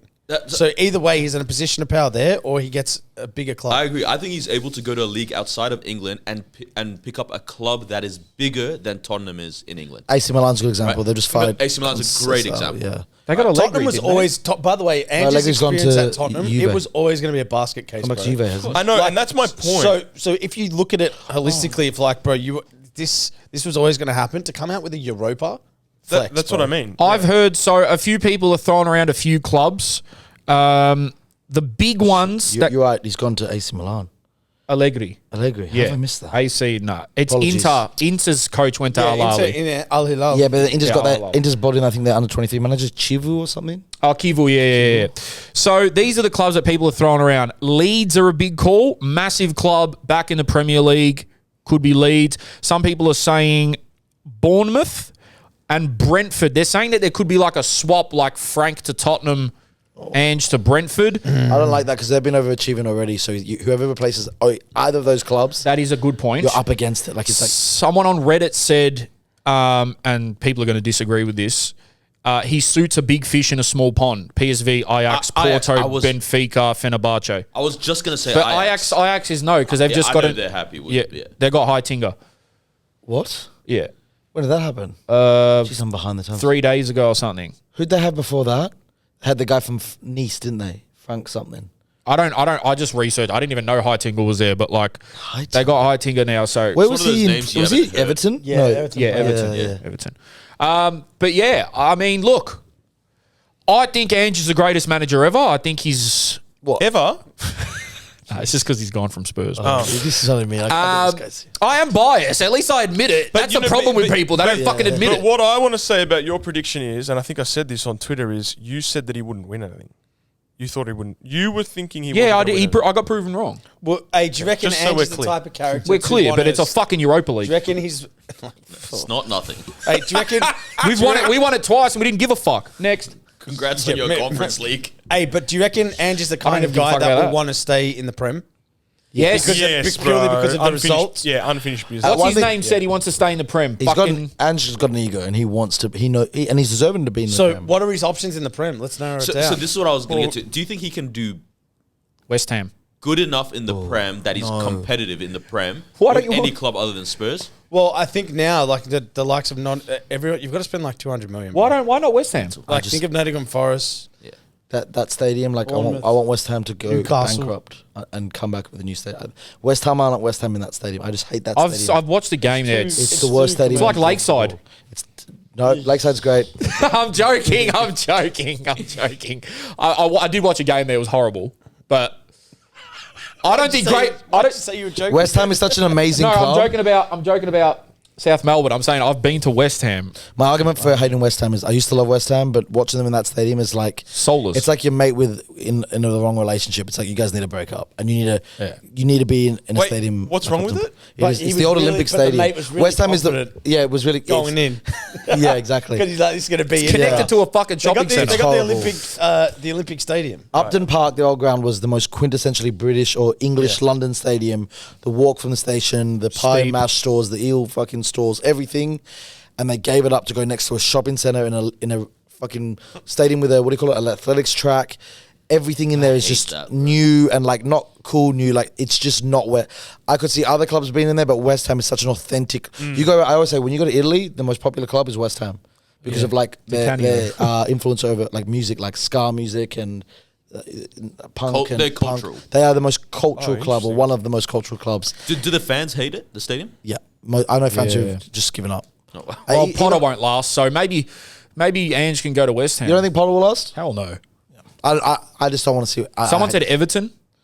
I'd probably become an Everton fan That would be sick. because I've got a soft spot for them. No, they've got Moyes. No. Everton. I think Leeds would be sick. Yeah, Leeds would be sick. But if you also don't history stay up- with Aussies. I was gonna say Viduka Aussie, killed yeah. Kisnorbo. That's why I say it. Yeah. Yeah, Shout actually, out you know Kisnorbo. what? But it's really tough, man. They're coming up now, staying up, isn't it? Yeah, and he'd try and play that football with the Like promoted going like nine high We're going press, to beat Leeds 10-0. one at the back with 10-1, they'll get one. You know what I mean? Like he's fucking dangerous. Let's just clip that. We're going to beat did you Leeds say? 10-0. I can't wait. Oh, till if they that play that high line against us, You are, bro. Liam Delap's going to score 9 goals. We're just gonna hit a play. Just say, hey, Angela, just hit play this montage. And it's just Jerome going at him. I think people have the wrong idea. Call him in, bro. I think little bro. it's Australian football community. What'd you call guys. me, mate? Yeah. Can't call him mate because then it's condescending. What are you going to call him? If he gets Leeds, we're going to beat Leeds 10-0. He won't win Europa. Bro, you said a lot of things in your He chest. could hit you. Yeah, but He has diplomatic He would not take an interview with us. I say this every week on the pod, and I have to like repeat it. These guys and Gav take every single thing I say literally. To the point where they repeat it. Like, did you just say you're going to beat Leeds 10-0? Like, it's a joke. But you partially think it. You do We're partially. not going to beat your Leeds joke. 10-0, bro. We'll probably fucking lose. But you think he would smash him under Ange. If they play that, we were just laughing about if they play that halfway line, we're going to fucking bomb on them. Like, not everything, hey, and listeners as well, not everything I say is literal. It's a joke. No, but even a joke, when said in an offensive way towards You've Leeds, read a book about this. Is it's not about you genuinely believe that.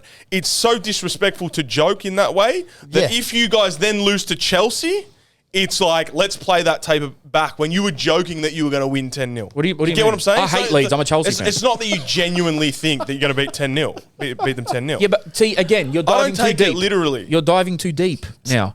Just he said we're going to beat Leeds 10-0. That's it. Well, wait till you play them next year. Let's see. We will. They're going to get relegated. No, come on. Yo-yo club. Yeah, seriously, bro. It's you're getting yo-yo vibes, man. Championship and stuff. Shit, boy. You got to spend a lot of money to stay up. Now, It's just getting bad. It's getting It's really not, hard. It's not helpful. The gap's getting big. Someone had a theory on how do we like change this thing of clubs yo-yoing, and they're like the bottom two, like the 19 and 20, have to get relegated. 17 and 18 have to play a playoff game, and that's the only way you make sure that the three that got promoted are not the three that go down. Man, you was all the way to the playoff game, man. oh, well, that means, you know who would have been in the playoff? Yep. United. No, Tottenham. Wow. Again, let me just say, I feel like I got to repeat myself because people out there are very, interesting. He'll have a great managerial career. This does not mean... Already does. He already does, yeah. What am I saying? If he retired, he retires a legend. Yeah, if he retires the greatest Australian coach In And- Australian sport. in Australian sporting history. Like, Who's that is a achieved- fact. Who's achieved anything as big as what he has? Asian Cup, what he did at the Raw, what he's done at Europa League, Celtics. Oh, that's easy. But Yokohama, even their first title. Like, everywhere he's gone, he's brought success to every club. I've seen a lot of people tweeting, and again, I know that I'm not from West London, and I got no connection. Suck my dick, I don't care. But I've seen a lot of people tweeting, I can go back to hating Spurs now. What the fuck? That's What does you. that mean? I can go back to hating Spurs now. I never stopped hating them. Yeah, true. But a lot of people love Ange that much. I know a guy who's like so Arsenal, it's like unhealthy. Like This is not right, Ali. No, he doesn't like Spurs. But even he's like, if it had to be someone, I'm happy it was Okay, that's him. different. But no, he hates them. But I saw Arsenal fans like, I don't know if I want Spurs or United to win the Europa League. I was like, what? Yeah, no, that's crazy. But like, again, I think as Oz football fans, we are so desperate for success. We are so desperate for like just recognition to be in the That, papers. of course. That like it's like I would. Yeah, some Of people are course. just happy to.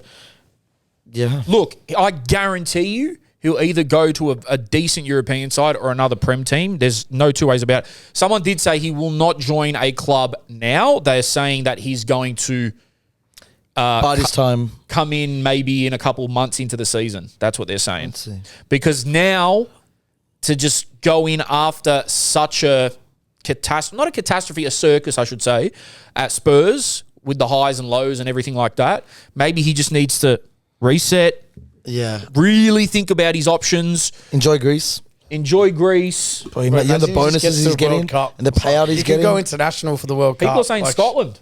Like, people have said, I'd love him as a Scotland manager. No. Surely not. Well, He that's doesn't leave not the going to English Premier happen. League. Imagine, because the men have never been out of a group stage, so that would be it.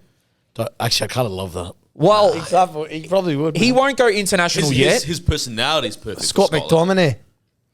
Well, Celtic, he's got the love from Celtic as well. But no, I you know what, man? I'm actually kind of sick of everyone like trying to like. It feels so toxic when it comes to Tottenham. It kind of reminds me of Oz football. I just think that you know what? He's been fired. It's not. I personally don't think it's right. He needs to go off in the sunset. Enjoy his time in Greece. That's what I'm saying. Have a good summer. You know, Have a frappe. have a saganaki. Have a saganaki, have a frappe. Have a Get spend some frappe. time with your family and like genuinely enjoy life for a bit. Yeah. And then reassess and be like, right, because he's still an amazing coach. You know, he's balling. He's got so much money. I know, There's and he's so much balling. money. So he Those got, payouts. was it crazy. he got a $4 million bonus for winning Europa? Oh, I didn't know about that. Well, he gets I thought paid that out. was more. He's Saw getting that, paid out yeah. $12 million. Yeah, brother. Imagine 12 million and you're in somewhere in Greece. Like, 4 years left, $4 million per year. He had a 2-year contract left, Wow. $4 million per year, and then he got a $4 million bonus. As you Yeah, apparently. guys, So just 12 million just walkaway. don't attack me. Yeah, I love Ange. He just happened to be at Spurs. I say it every week. And he will be ultra successful in the near future. I guarantee you. Okay. Not to say that the Europa League, I mean, it's a fucking incredible achievement, but I mean, maybe even more. I don't know. Like, I genuinely think he could win a league somewhere. Do you think he could win World Cup with Matildas? Bro, it's hard to win leagues, man. With the Matildas. Where do you think he could women's win the football's like a league? whole different thing. I know. But I'll tell you where I think Ange could win a league. Seriously. Greece. Right? Well, Greece, yeah. There are certain years in Germany and France where PSG and Bayern have an off year. Yeah. Yeah. Okay, Spain, no. Yeah. What other countries are we looking at? Italia. Portugal. Italy. It changes every year. Who wins that league, right? Holland. He needs one of the certain clubs, though. Holland, if it could happen. Like, that's still a massive league. Like, these are big leagues, bro. I don't know. I don't know, but I think he will stay in the Prem. I genuinely think he'll stay in the Prem. I hope he does for our sake, because it's Maybe such shock he goes to historical Arsenal. connection. If he goes to Arsenal, bro, That's cheap. I will have a time. Yeah. I will have a time. I don't know, but also Has to enter another year of hating it. you've got to think though, like, Even harder. his form, the form of last season's team in the league could impact the type of club that goes after him, man. That's what I'm saying. Yeah. Like they all would shed because- well, he's lost 22 games this year. Why would we go Isn't and that grab the that most coach? to be lost without being relegated? Hey? Isn't that the most losses without being That's relegated? the it's the most losses Really? in Tottenham history. I don't in the think that. preseason. I don't think they're going to look at it for sure. But I've seen instances where the clubs will take a punt and be like, we feel like there is a manager inside, and because I always remember when I thought Nottingham got Espiritu Santo, I was like, they're going to get relegated, and they had their best season in the Prem ever, I think. But how many times, guys, before Ranieri won with Leicester, what was his job before that? He was at Greece, where they lost to the Faroe Islands, if I'm not mistaken, at home. Greece, How the fuck Greece, did he get Leicester after that? Greece, only 10 years after they won the Euros, lost to the Faroe Islands, I believe, at home. I remember where I was when I saw it, and it was literally like, sorry, my live score's broken. Then the next job he gets is Leicester, where he wins the league. So many times we've seen a shit coach then do something miraculous, a really good coach flop. I think Pochettino's a great example. The man has done nothing since. I'm not having a PSG league win. Poch I don't think he'll make it to the World Cup the way they're playing. The US just lost last night to Turkey. I don't think they've won a game. Yeah, collapsed. Oh my gosh. Bro, he's not. That was the wrong What do you mean? Is decision. he playing the LeBron James of soccer in his right possession? That automatically qualified. In the PK box. What? What do you mean that? No, I think he won't make it. I think they must be looking at it like this guy doesn't understand American soccer. Payday. You want payday? They need to bring back Bob. What's his name? Bob Bradley. Bob Bradley. They got a guy called Bob Bradley. Bruce Arena in 2002 took him to the quarter. Bruce Arena. Bro, he took him to the quarterfinals of the World Cup, and they only lost to Germany due to a dodgy goal. He should have gone. But Alexis Lalas. Alexis Lalas. I do think, done. though, we need to give a rest for speaking Ange's name for at least a minute. Oh, Yeah, guys, if I'm you want to actually hear, down for that as well. We're Just trying like- to, man. We're honestly we will. If you want to hear Ange, it's on Patreon. Yeah. Poor guy, Yeah. man. But I just want to reiterate, guys, I love Ange. and I want to reiterate, he started his career at South Melbourne. Yes, I'm a proud As a player- Melburnian like Ange. Me and Ali are And reiterating our love for We Ange. genuinely love it, and I actually do. I'm going to use it now to apologise one last time. If anyone doesn't get it, it was a mistake on me. What I said at the grand final, he did not start his coaching career at in the A-League. He started at South Melbourne, a legendary club, an iconic club that I love. I'm from Elwood. Apologies again to everyone. I'm actually being genuine because I just feel like I said to get off my chest. For anyone who has any doubts, that was my mistake that I'm owning. I'm sorry, but shout out to all NPL fans, NSL fans. We are all on the same team. We all love football. I'm not team A-League, NSL, NPL, anything. I'm just football. Like, that's just my thing. By the way, Same, I just hate Spurs. outside of that, say slight hiccup that you apologise for, which hard speaking in front of 30,000 people on the whim man, I about was a shitting 20-year myself. league, right? Like for those coming at Ellie, like just relax a bit because that is difficult. But hell of a fucking monologue, man. Yeah, it was even better, but Bro. I skipped a whole paragraph on Johnny Warren. How do you remember it all? I got to this. I would practice for 3 days, but on the day I got in at 10:30, I was the first person in. Like, it wasn't security, and I walked up and down that tunnel just doing the line over and over again. I was jet lagged. I'd only landed from London the night before that. And I was just so, because I've never spoken in front of that many people, and I had all these other extra lines down, like that bit. I'm not sure if you saw the bit where I give a few City references and Melbourne victory references of like the Aaron Moy tifo or the Derby demolition or Cahill's goal, and then the other side James Robinson's header and Tonus's. But I just kept adding to it because I'm like, oh, I'd also like to mention this. And then I had this epiphany of like, for me, that monologue, I wanted it to be about how I come back here, not everyone, it changes on the year, but people go, yeah, the A-League shit. I'm like, you've just forgotten, or like, I used to watch it and now I don't.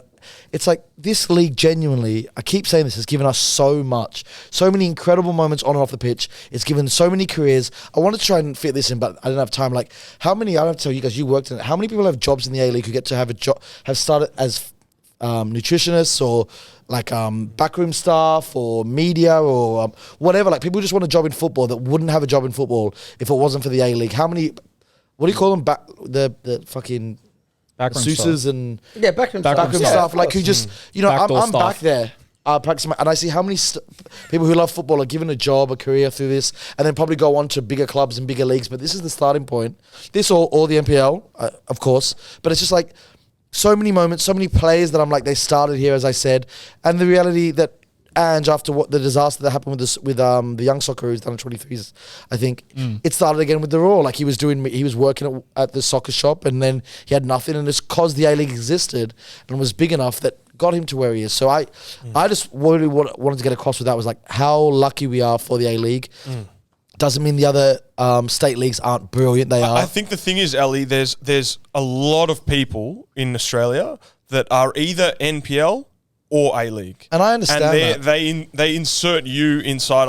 Either you're one or the other. You're not. You can't be both. And I'm not. I think, and I try and explain this. I got into football in 2002. I saw I lived one street from the Strikers. I used to go watch the Strikers. Below that, there was a team, Uronga Olympic. I used to go watch with my Greek mates in Brisbane. So I did watch lower league football, but sadly, the fucking I've had many fights with my parents, but I wasn't raised on football. I can't help that I wasn't raised on football. But when I got into it, was just as the A-League was starting, was just as we were qualified, and it was actually 2002, so it was a few years before. But my knowledge is the A-League. Like I said, I read as much as I can to learn about what happened before me, because it's important, because we need to. I fully get why. Because a lot of people would say to me, why are you apologizing? Like, most people get it. But for me, it was like, I fully understand where those who are upset felt that way, because they do feel like the A-League erased what their clubs were. And their clubs are so equally important for the Socceroos and backroom staff before that.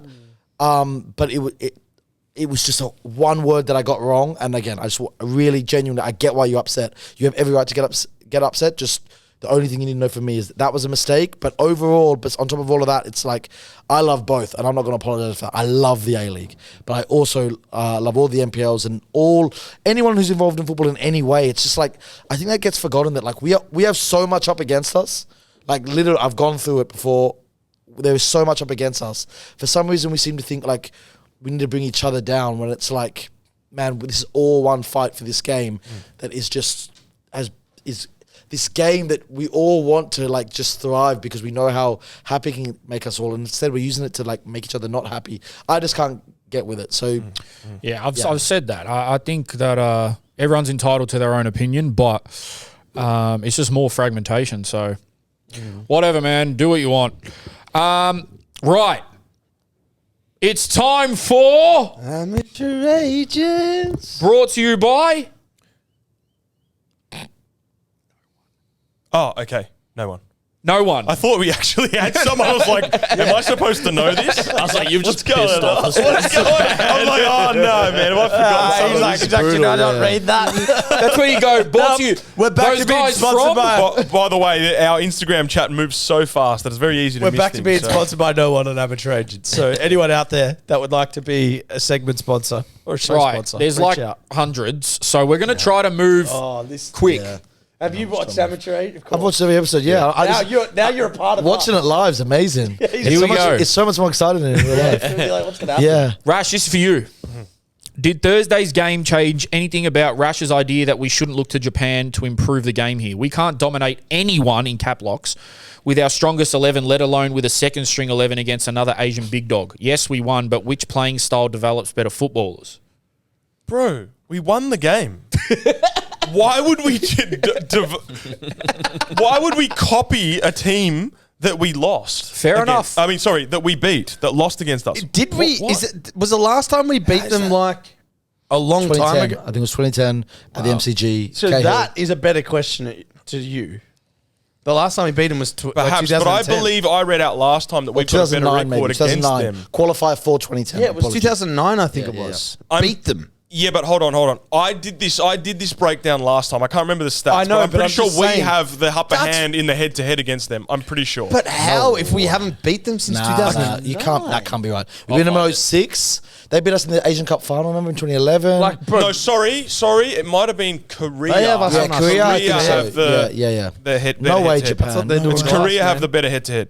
Yeah. Let's keep it moving. let's answer this seriously. Like, let's try to be serious. I'm a superstar striker playing in State 4. I need to kick some bad vices such as a razzle, but I have what it takes to play A-League. Give me a shot and I'll send you my highlights package. Bro, DM me personally your highlights package and I could sort some shit out for you. What are you going to do with that? Send it to a few A-League clubs. Fair play. Rash was probably a presence in the showers. Jerome is an actual agent. Can you imagine that? Like an Ari Gold. Now I would make a show about that. That's my. If you become an agent, I will make a copywriting documentary. I will fly back here. I think I don't like confrontation enough. Imagine watching you in a suit. But yeah. Rash was probably a presence in the showers. Aura. Oh. I don't know what that So means. someone's You know just what looking that at you means. You know what thinking that about means. Yeah. what does that say about that person? Rash is dominant. Was that a question? That was a statement. Moving on. What's your favourite football movie TV show and why is it Jake Barker-Dash Colne versus Silsden highlights? What the hell is that? That's great. What's that? What did they say? No, what's Colne versus Silsden highlights? Is that a team? Is that from your childhood or some shit? What's Colne versus Silsden? Oh no! So I played like a non-league game in England, Oh! and I banged a free kick in. So this has to be someone Yeah. that knows. Oh! Yeah, and then C-O-L-N-E. all the fans that were there for the club, they kept they had a song for me on a surfboard. And then when I scored, I went and did slid on my knees with a So surfboard. Why or some the shit. fuck haven't you told this one? Forgot about it? IDs are great. I went for two games, and I realized this is going to prevent me from going on a trial at Oldham or something if I get a call. Oh, 'cause okay. I'm like, A couple of good. leg If breaking, you want bro. football films though, ID. Anyone seen that? Brilliant film. ID. Yeah. The one about... It's look it up. It's brilliant. It's like one of the old school classic football culture films. Next Goal Wins. You seen that? That's the one about Samoa or something? Yeah, but not the film, the documentary. It's one of the Oh, the greatest. football doco. Yeah. If you're looking for that, and then Jesus, another one I always recommend. She's the man. Football Factory. She's the man. It's actually, I can't believe you said that. Kicking and screaming. Kicking and screaming. I'll give you my Wolf Hour story in a bit. But no, fuck me, you've distracted. Ruro y Courtesy, a Mexican film done by the same guy who did Y Tu Mama Tambien. No, you haven't seen that film? No. Gabriel Garcia Bernal and Diego Luna. Why do I- It's of our age. It came out in around 2007. It is the best. It's about two Mexican brothers who are in love with this. It's one of the great films. One of the greatest films. It's like one of those films, there's always those. It's a bit like Amelie, where everyone knows about it. Yeah, exactly. So like La Haine, like City of God. It's Mexico. It's Y Tu Mama Tambien. If you haven't watched that film, it is beautiful. But I'm pretty sure it's the same director or it's the same actors play two brothers who are really good at football. One's really good at football, but just wants to be a Mexican country singer. The other one's desperate to be a footballer, but he's not as good. But he gets signed because his brother wants to help out his brother, but the good one wants to be a celebrity. It's all about Mexico, football corruption, celebrity. It's Gabriel Garcia Bernal. Like you'll recognize him. Oh, Like yes, I know who you're talking about. Yeah, I know yeah. who you're Andy's talking about. brother. It's so fucking funny, and it's all about. Andy Bernal's brother. Oh, It starts with this beautiful description of a penalty shootout. It ends with a penalty shootout. It's just one of those. It's a real football movie that's not really about football, and more people should know about it. There you go, guys.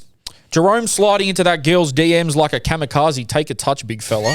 Hey, what That's what nice. ended up happening That's with good. this story, by the way? I'm enjoying that. Everyone- that Just tone. critique. Not What even a ended up question. happening? She Nothing. replied? Nah, seen? she's not active on Did Instagram. she seen? He's been blocked. Didn't seen it. A metal stud's a thing of the past. Not seeing him enough at Sunday League. Game's gone. I've never worn metal studs in my life. I think it is a thing of the past. There's the mixers now. I don't know if anyone would wear full. Yeah, I don't know if anyone wears full metal studs these days. You've got to be a real psycho. I hated them. Yeah, man. I hated them too, man. I had to change how I played. Is there anything you regret including in your videos? Yeah, I disagree. That's an interesting question. Let's go deep on this one because pause. Because that's the first time we've got that question. So let's actually answer it. Is there anything? The thing about there's potential things that we've never released, so that would be it. Literally everything we edit out, bruh. Yeah. No, but I will say, Is there anything? I will say, as humans, we're all hypocrites, we're all contradicts. So I can say one thing one week and then totally disagree with it the next. And guess what? There's no law on that. So I can do what I want. You're a diplomat. I'm a diplomat at a community. Fuck them. All that weak shit will ruin me. Fuck them. Yeah. What about you, bro? I'm trying to think. You know what? There was a clip that I put out early on TikTok days, about a year and a half ago now, where I said that let's cancel cricket because we can't get any access to fields as soccer people. And man, I got all this like, so un-Australian. And I was saying it tongue in cheek. Like I wasn't joking. I wouldn't say I was completely joking, but I wasn't actually serious as well. I would have loved to advise you on that before. I know. They say the second biggest job in the country is being the Australian cricket captain after the Prime Minister. He's gone, yeah, right. cricket. Bro, I got, this is so un-Australian, whatever. And it was one of the only posts I've ever taken down. Because I was like, I actually don't mean that. Oh, you didn't take it down? No, I did take it down because I'm okay to cop criticism with something that I mean, but when it was like, I'm copping criticism for no reason. Yeah, and people are arguing in the comments and stuff now, and I don't actually mean what I said. I don't take that down. I had to go rugby and. What about you, Ali? Yeah. Besides this weekend? Yeah, exactly. If I could take back anything, it'd be a certain line in the monologue. No, this is years ago, I had to go at rugby. I'm not the biggest fan of rugby union for multiple reasons, but I said something. It was the one time I got a call from my boss, like, he wasn't saying take it down, but take it down. I got attacked by a few people. A few people who really like me, who like football and rugby, were offended. I basically called it a pedophile sport and an apartheid sport. I was angry. Listen, this is the mad thing. It's like you look back, I'm like, I was angry. It was probably not the best. The second one is even the apartheid one. No, apartheid one. I was taught by sport. Is that what you said? Yeah, because South Africa was under apartheid, and a lot of people I know from South Africa call it the apartheid sport. That's actually genuinely a thing. Yeah. And what's the first look at reference? Look at the crowd of a South African rugby game. I don't want to get into this again. And look at of a football game and look at the colours of the crowd. Yeah, fair enough. But like, what about the first part of it? You know what? Each to their own. As long as you like football, I've realised like I got to stop going. League's cool. I got to stop going. The thing I think is the influence of living in England, where you just don't like someone, you call them like it's. Is that right? Yeah, not always, but like nonce. The first time I heard about nonce, someone told me it means idiot, and I called someone very high at my company a nonce as a joke, not knowing, and that. Oh wow! That's old strategy. But I didn't know. I thought it was like a dunce. So yeah, that's full on, Cousins. The British are obsessed with it, like for obvious reasons. It's disgusting. They're the scum of the earth. I agree. What? But that's why it's like almost like you call someone that you can't. So like I called it that. I shouldn't have called it that on like it was 6 years ago. Someone made a really good point. I was filming. You know why I did it? It was because it was this is the worst part. I was doing Berlin Derby days. It was the day of the Berlin Derby. I had like my crew with me. We were shooting this amazing pre-game thing, and I was when I was like really obsessed with Twitter. It was the Rugby World Cup final, and I've like mostly cleansed my timelines of rugby, and everyone I knew was talking about rugby, and I decided to just go on a rant. And someone the person who really shut me up was like, "Bro, you're out shooting Berlin Derby days, and you're going on about rugby. Like, why don't you just fucking concentrate on your own life?" And I was like, "That's actually a really good point." That my boss calling me and saying like, "What are you doing, man?" And, like both of them, I was like, you know what? And that's I think what the internet and Twitter does. It makes us think like we need to have an opinion on everything when we actually don't. And I've stepped back from that now. I'll take the piss out of it sometimes, but. Hey, this might be the most blasphemic thing that I could possibly say, but I've been thinking of going to an AFL game. Please. For what reason? Just out of interest, bro. I don't think I've been since I was like 4 years old. And since we were talking about it last week, and you were talking about what's got you into AFL? Not got me into. I'm just interested to know what is this buzz about. Someone gave What's him a the call. feeling? You know what I mean? I want to know what the feeling is, I don't think you can just go to a game and just be like, oh, yeah, I get it. I think it's more of a...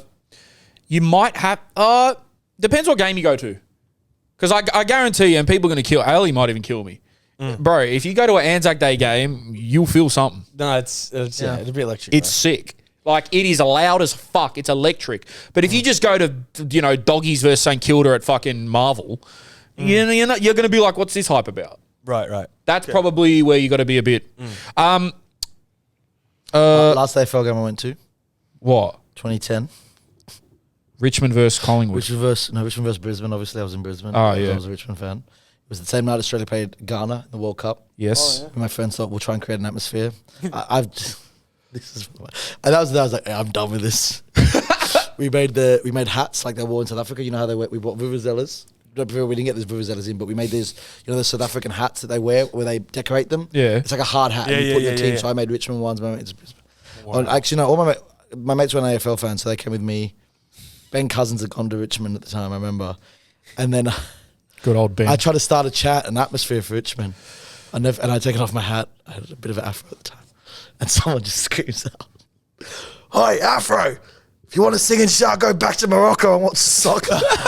Why Morocco? Oh my God. It's ambiguous. Yeah. And me and my mates, we Go back all to cracked Djibouti. up. We all, to be fair, I found it so funny because I had a lot. I'd never had Morocco. he didn't even better more succinctly that, but something like, if you're gonna scream and shout, go fuck off to Morocco and watch the soccer. Bro, inaccurate racism has to be the funniest It is. thing ever. It's just. If you pick an ambiguous country, we all cracked up. He was shocked. He's like, I was trying to be racist. It's the country. It's always The an ambiguous nature of ambiguous the nature of it. We crack up. We end up leaving because it was shit, and then obviously watch Australia Ghana, where, you know, the fucking watch along had more atmosphere. But I just thought that was the last time I went to, like, it was 15 years ago. yeah, and it was so fitting. That was your last AFL game. That was my last time. I was just like, I'm done. I tried to create my atmosphere. That had go at my fucking haircut and my ethnicity. I was like, Yeah, I'm but you're done. taking a vuvuzela. No, MCG. No, the Gabba. No, they didn't let it in. Yeah, bro. Nah, people did that. Six of us in hard hats. Fucking siren. In hard hats. People did that. Dude, when you were saying what you were doing, I'm like, this guy was a little bit out there back in the day, Yeah. man. I wonder no if you can idea, get them off Amazon. No, we didn't get the vuvuzelas in, but we had the hard hats, and we were like trying to start chants. And they were just like, fuck it, we don't want atmosphere, man. Fuck. We don't want atmosphere, we don't want Moroccans. Like, get out. I never should have put on Amateur Agents that Ali was coming. Because these are... Because I don't have too much time. This Yeah, is... I'm probably going to miss my flight. Fuck This it. is fucking... Are you flying tonight? Yeah, fuck it. I thought you'll find tomorrow. You said tonight. Monday. No, I changed it. Don't worry. Oh, about it. okay. I fuck it. All I've right. spent so much. I'll try get a few more in. No, get him in. Fuck Okay, it. all right. I sacrifice for a good cause. Okay. We'll save that one for Patreon. What else do we have here? Oh, this guy's back. Nice. You brought Ali back to finally give him the opportunity to talk about fingering and thoughts on the dying art. Right, who is this guy? Direct message? Direct message. Yeah, there's a guy that... Leave us Is that a football term or a finger? real life. Obsessed with that Yeah. question. Man, you know what? Subscribe to our Patreon. I don't even know what he's talking about. Fish fingers. Yeah, something like that. Something like that. Sometimes. Hey, what's going on? Oh, my God. I'm talking about the bird's eye. fish Yeah, I fingers. know. Yeah. That's what We got another one, boys. Oh, I thought you were making it. Oh, No, I'm no, sorry. I wasn't even He was trying. being innocent. Nah, he I was- was being innocent. Yes, he was. It wasn't until I you said started pause. laughing. Oh my what's funny God. about fish fingers? I've then? lost it. We got another one, guys. Actually, do I even want to... Odds on, Yeah, bud. go. Let's do it. Hey, guys, not sure if you remember, but a while ago I asked if I should root my coach's daughter. Yeah, Ali, welcome to. I now have no welcome to club. Suited and Booted, bro. I love how it's an update. Didn't Zaha do that? Remember, Ever came out with Boise. Boise. Yeah. Fuck. But I feel like Zaha come out and said, like, man, that never even happened. But then Ever just came out and just like said it live on TV. Who, Ever? Ever. I mean, he's some mad stuff. Bro. To everyone, we'll try and answer these quick. To everyone, if you went back 20 years to when the A-League started and had a vision of the present, would you say you'd be proud of how far football has come or slightly disappointed? Good question, man. Bit of both. Oh, Bit of bro. both. It is a bit of both. It's a It is a bit of The both. story of football in this country is like highs and lows. Yeah, because if you knew of the high and then the drop off, Yeah. you'd be like, fuck. You know, so I think it is a bit of both. Would love to know Ali's thoughts on paying players in the amateur leagues in Melbourne. Does this hinder the game as funds could go to more productive avenues, cheaper junior retro, better facilities? You know the deal here, right? Yeah. I mean, I listen and you are Yeah. disgusted by how you have to, but I think the saddest thing is it's just an indication of the way the world's going, where nothing's cheap anymore, nothing's free anymore. Everything we love gets monetized straight away, man. Monopolized. How can we turn this? I've said it how depressing I find it that we've got side sponsors now because the wages are just going up so much and we're not even going to have state. It's all going to turn into American sport where everything's sponsored. Man. Everything's just to pay off someone else because to pay for anything else, you need to make so much money constantly to afford the fucking shittest of houses and the shittest of suburbs. Shit. Yeah, it's just this horrible capitalistic way the world. I was watching wrestling this morning, and they had a sponsored ladder in one of the matches, and I said, "This has gone too far." much. I think Simon Hill said on your thing about VAR that it's the idea is it's going to eventually be. Yes. I was like, whatever. Then I read about it in World Soccer last month. That's the plan. Probably. VAR will soon be sponsored. Imagine during the World Cup in America. Yeah, VAR. So someone breaks. says like Coca-Cola check is being done. Yeah. Based on what Ali mentioned last ep, there 100% is an NRL mafia. And they too work with the media and the cops. You briefly discussed this in the Copa 90 eps about Wanderers. Yeah, there's no doubt. But it's to an extent. Like the NRL gets bullied by AFL. AFL is the king. Yeah. Look. As we're speaking, Tasmania's fucking government's collapsing because AFL basically said, you want a team, build $1 billion stadium with a closed roof, or you're not getting a team. Despite the fact that the AFL's cash reserves could build a fucking terrace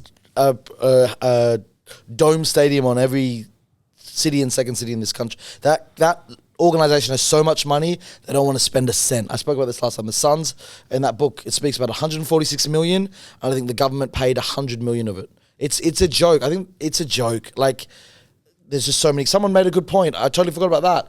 The morning we play Argentina, they drop the fixtures at 6 a.m. in the morning, so that covers all the Australia played Argentina in the World Cup. Yeah. That same morning, the game was at 6. At 5:45, whatever, the AFL dropped their fixture list for the new season. Don't you remember that? No, I didn't. Yeah, it was in summer. I wouldn't have noticed. People were the discussing the AFL AFL. I went, it is what it is. They try to say, like, there's never a good time to drop it. It's like, yeah, you could have dropped it a day later. No.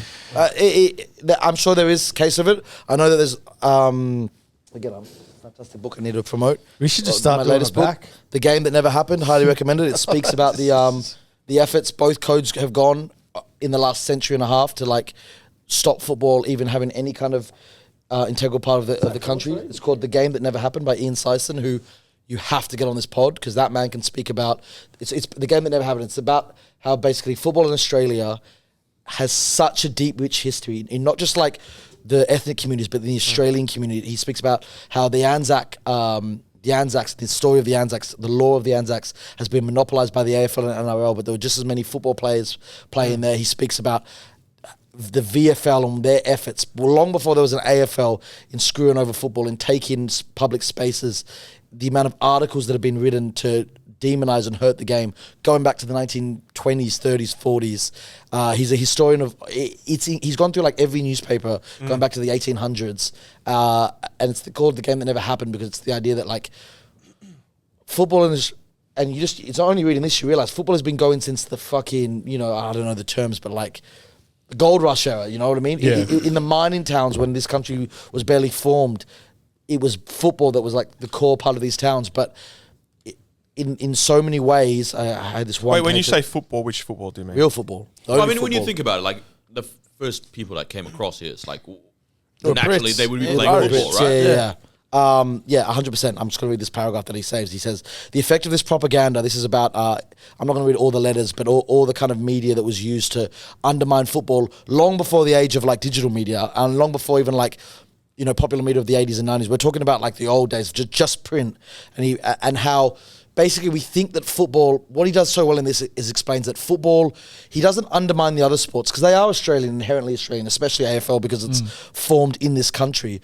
But what he tries to explain in this, which is so great, is that over each decade where the game has been kind of like chipped away at and like its role in our societies has been kind of like masked over by just constantly talking about the other sports, we think that we don't have a history of this game in this country, but it's actually so deep. It's involved in the Anzac story. It's involved in the story before that, the gold rush and everything else. I don't know enough about Australian history, but he says it here. He says the effect of this propaganda, again, hide in the history of football in Australia cannot be underestimated historically or politically. The process creates collective or social memory grounded in historical exclusion, marginalisation and untruth. Such social memory becomes an important tool for cultural political elites like certain sporting organisations to enhance legitimacy and control.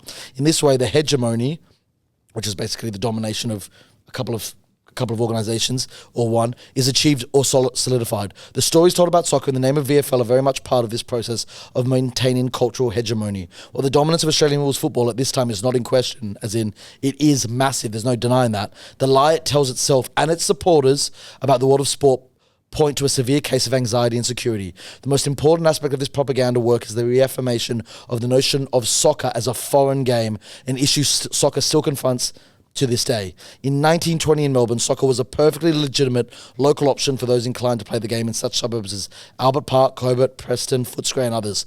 Soccer had a brief window of opportunity in the 20s to establish itself as a legitimately Australian game in Victoria. That window closed quickly under the manifold pressures of the VFL's political influence, its nationalistic and xenophobic propaganda, economic depression, and of course, soccer's self-inflicted turmoil. We obviously like to shoot ourselves in the foot.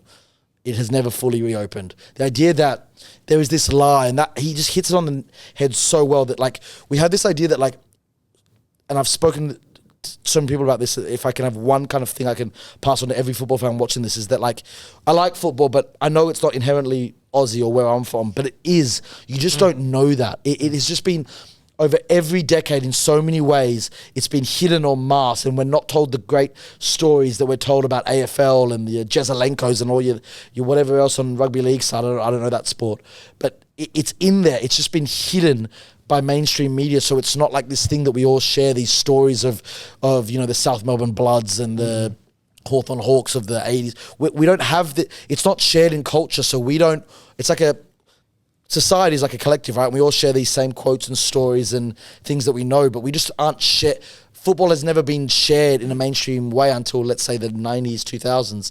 So we just don't even realize that going back to, like, he talks about a club in Tasmania that's still there today, playing on the same field from over 100 years ago. But we just don't know our own history enough. And that's the one thing I want to get through to every Australian, is that my argument is not against the other sports and they're not Australian, but that this game is as Australian as any other sport. It is actually, in my opinion, the most, because it is the only sport that represents us to the world. It's the only sport when you hop in a cab on any corner of the world, they'll say Cahill, Kuhl, Viduka, now maybe Caitlin Ford, Sam Kerr. It is the only one that truly represents us on a world stage. And if you're proud to be Aussie, then surely you want to be on a world stage. You don't want to just be national champion. But I highly recommend this to anyone, Ian Cyson, and I'll give you his details to speak to him, because this book will make you realize, like, I'm not un-Australian for liking football. I'm actually... this sport is as Australian as any other sport. We are just like have been told that it's only for ethnics, or that it's an ethnic sport being played here. No, it is as old as any sport in this country. It has a huge, huge part to play in our kind of important patriotic kind of narratives like the Anzacs and so much more. We just have never... It's just never been able to make it mainstream for us to know. So I really recommend it. The Game That Never Happened, Ian Cyson. Sorry to go on one, but I've been reading over the week. He's fantastic, and yeah. Beautiful. I'll be reading it. Yeah. Got an interesting one here. It says, you guys always laugh about how NPL clubs are political, but then turn around and say the only way you can get a trial is if you know someone. Go figure. I think you're conflating, bro. I don't think that's we laugh about it because it's a funny thing that ethnics say, like, it's all politics, right? But you can get a trial at an NPL club. You just have to be good enough. And you obviously have to know someone. Like, if you don't know anyone, then, I mean, who are you going to contact? That's just life in general. Yeah, like, it's... Yeah. As I say, two things can be true. Yeah. Like, it can be politics, and it can also be, you might need to know someone. That was an odd one. Yeah, that was definitely. That was the odd one. Yeah, not the fish fingers. Yeah, the fish fingers. I'll say that if you're good enough, you probably will be able to get a look in at least one NPL club. Yeah. If you can't, that's very strange. If you're good enough, you're old enough. When people are like, yeah, he's not quite ready, it's like, if you're good enough, you're old enough. Yeah. Yamin Lamal is... He's good. Doing what he's doing. Got released from my 23's NPL contract because of a chronic illness that has no impact on my game. What do I do to get back to the level I was at? That's fucking harsh. That doesn't What? make- Why would they- What do they mean? What does Well, he that's mean to get back politics, to the bro. level? Well, that's politics. So he's in the, Maybe he's got chicken pox or something. Sentence that. What do I do to get back to the level? Yeah. Maybe because he got released, He's got COVID. so he's not like, playing. So then he wants to get back to that level.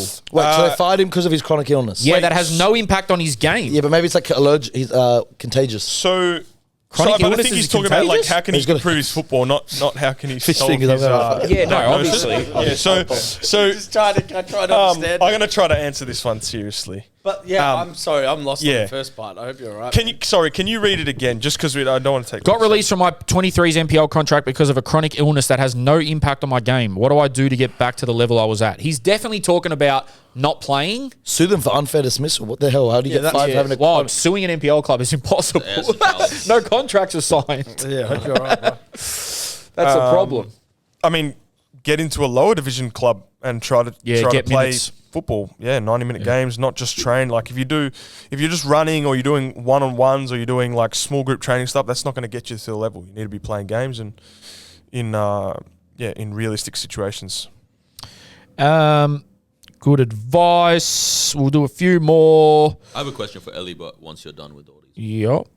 I did want to just say, by the way, shout out Lamine Yamal, bro. He's the savior of football, bro. Right now, I'm calling it, man. Pep took the game. He took the game away from us for a while. He's bringing back some flavor. Someone bro. said he's Messi with an ego. Yeah. What? I love his ego, bro. I love his ego. As in, like, There's another point I could he's make Messi here. that's willing to talk shit. Yeah. Okay. Messi without. Yeah, and that too, probably.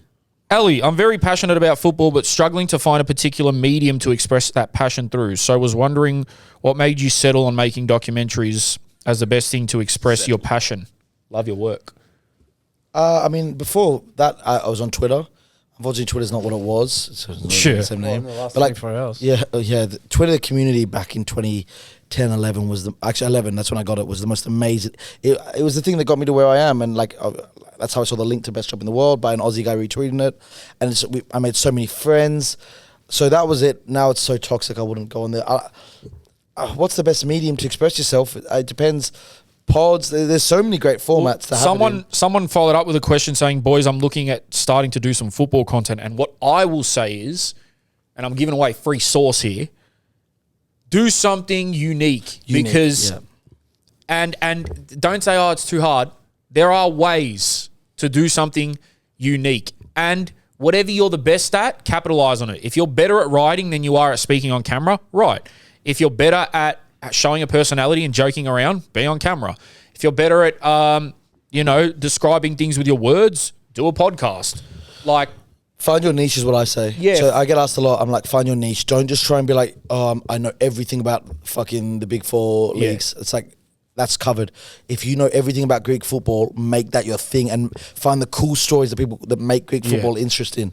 If the number one I say to especially if you're an ethnic Aussie, if you got a second language, that is like make that, translate articles that are in that language that aren't in English.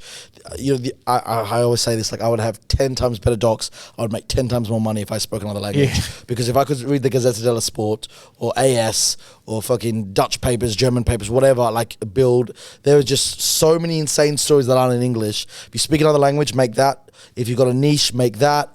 Whether maybe you just become the NPL expert, maybe you become the Latin American footballers in Australia expert. You know what I mean? I don't know what it is, but like find your niche. A really important thing to say here, and I think we've probably all done it without even noticing that we're doing it. You also actually need to start, bro. Yeah. So you could think out this plan, and at some point, bro, just start doing it.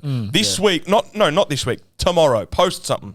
Start posting, and you'll work out your lane along the way, and then you'll have days where you do planning days and have a bit more structure to your creativity. But you need to start, bro, because you're never going to hit it perfect the first time. I know so many brilliant people who just have never started, who've been overtaken by so many people who aren't brilliant, who just have like no shame and just start making stuff, and you'll realize like that's how you just got to start making stuff consistently. So many things are going to possibly break your spirit. If you can break through that, and you're good enough, then you will just, in 99% of cases, make it. Because if you've got the talent and you've got the work ethic, there's nothing. It's one or the other that's stopping you. It might be the reality is you're just not very good at it, and that's fine as well. Maybe look for another avenue, but like if you just get started and you find your niche, there's going to be times that it tests you, but you break through. Someone will eventually see you. How did you start, Ellie? I won that job, the best job in the world. Was that the first time you did any media? Yeah, but I was like, but I studied film and TV. I mean, you see how I feel about that was the first thing. But I just knew I knew the second the right person saw me, I would get my foot in the door. Like I'd said it. Like my plan when I finished uni, if I ever finished, was I was like, I'm flying down to SBS. I'm going to sweep floors. I will work for SBS one day. That's why it was such a big thing for me. Can we get a Patreon tier, which is the normal pod, but with Jerome's audio track removed? You would though, for the right price. For the right price, I'll do anything. I'll do something strange for some change. Wow. $20 is $20. Yeah, $20 is $20. Yeah. Drogba. Someone spelt it Djrogba. Dogba. Like I'm Serbian. Drogba. Prime Stone Cold versus Batista. Stone Cold.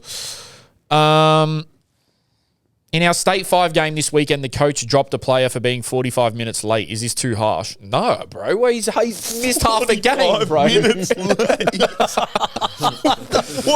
Where was he? There's a few questions coming in about did Gav ever have ambitions of playing in the A-League? Gav was close, and I'm going to speak on his behalf here, and correct me if I'm wrong, Gav, but I'm pretty sure he had trials at Melbourne City, Western United. Where else? I think the big one was Melbourne City. Melbourne City. When he did his knee. Yeah, he did his knee. So At a Melbourne City friendly, I believe. I'll say this. When Gav was a bit younger, I genuinely think he could have made an A-League squad at that time. Would make sense. Yeah, I think, few more guys. Jerome, when are you making your amateur wrestling debut? When I'm What's not... your name? What's your wrestling name? I got to think of that, to be honest. But I weighed myself the other day. I am so is fucking amazing. fat.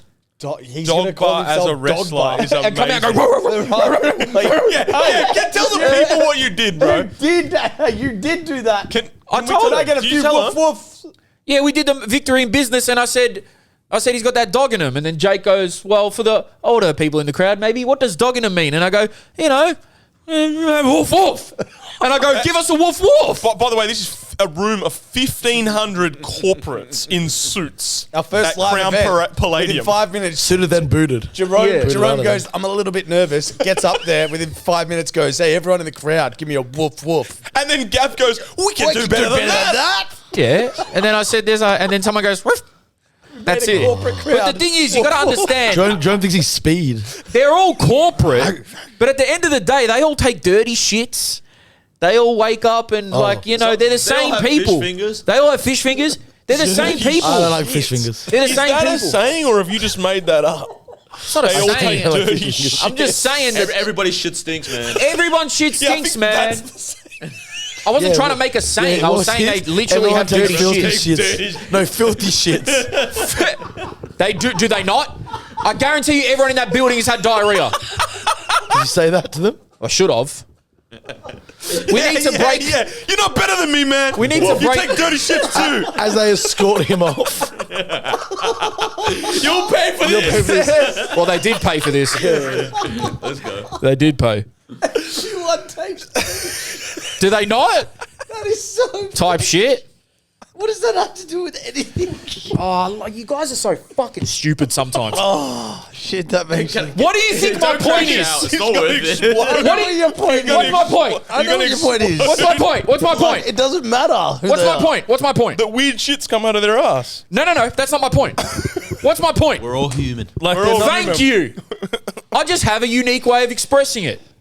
I like it. It could become a saying. That could catch on. We all take dirty shits, man. Everyone in there has, look at, who's this fella asking us to woof? You have done, anyway, we'll leave that just so I don't get in trouble. What's one improvement you reckon Suited and Booted should try to implement? Good question. That is a good question. I Ask the think guest. Ask the guest.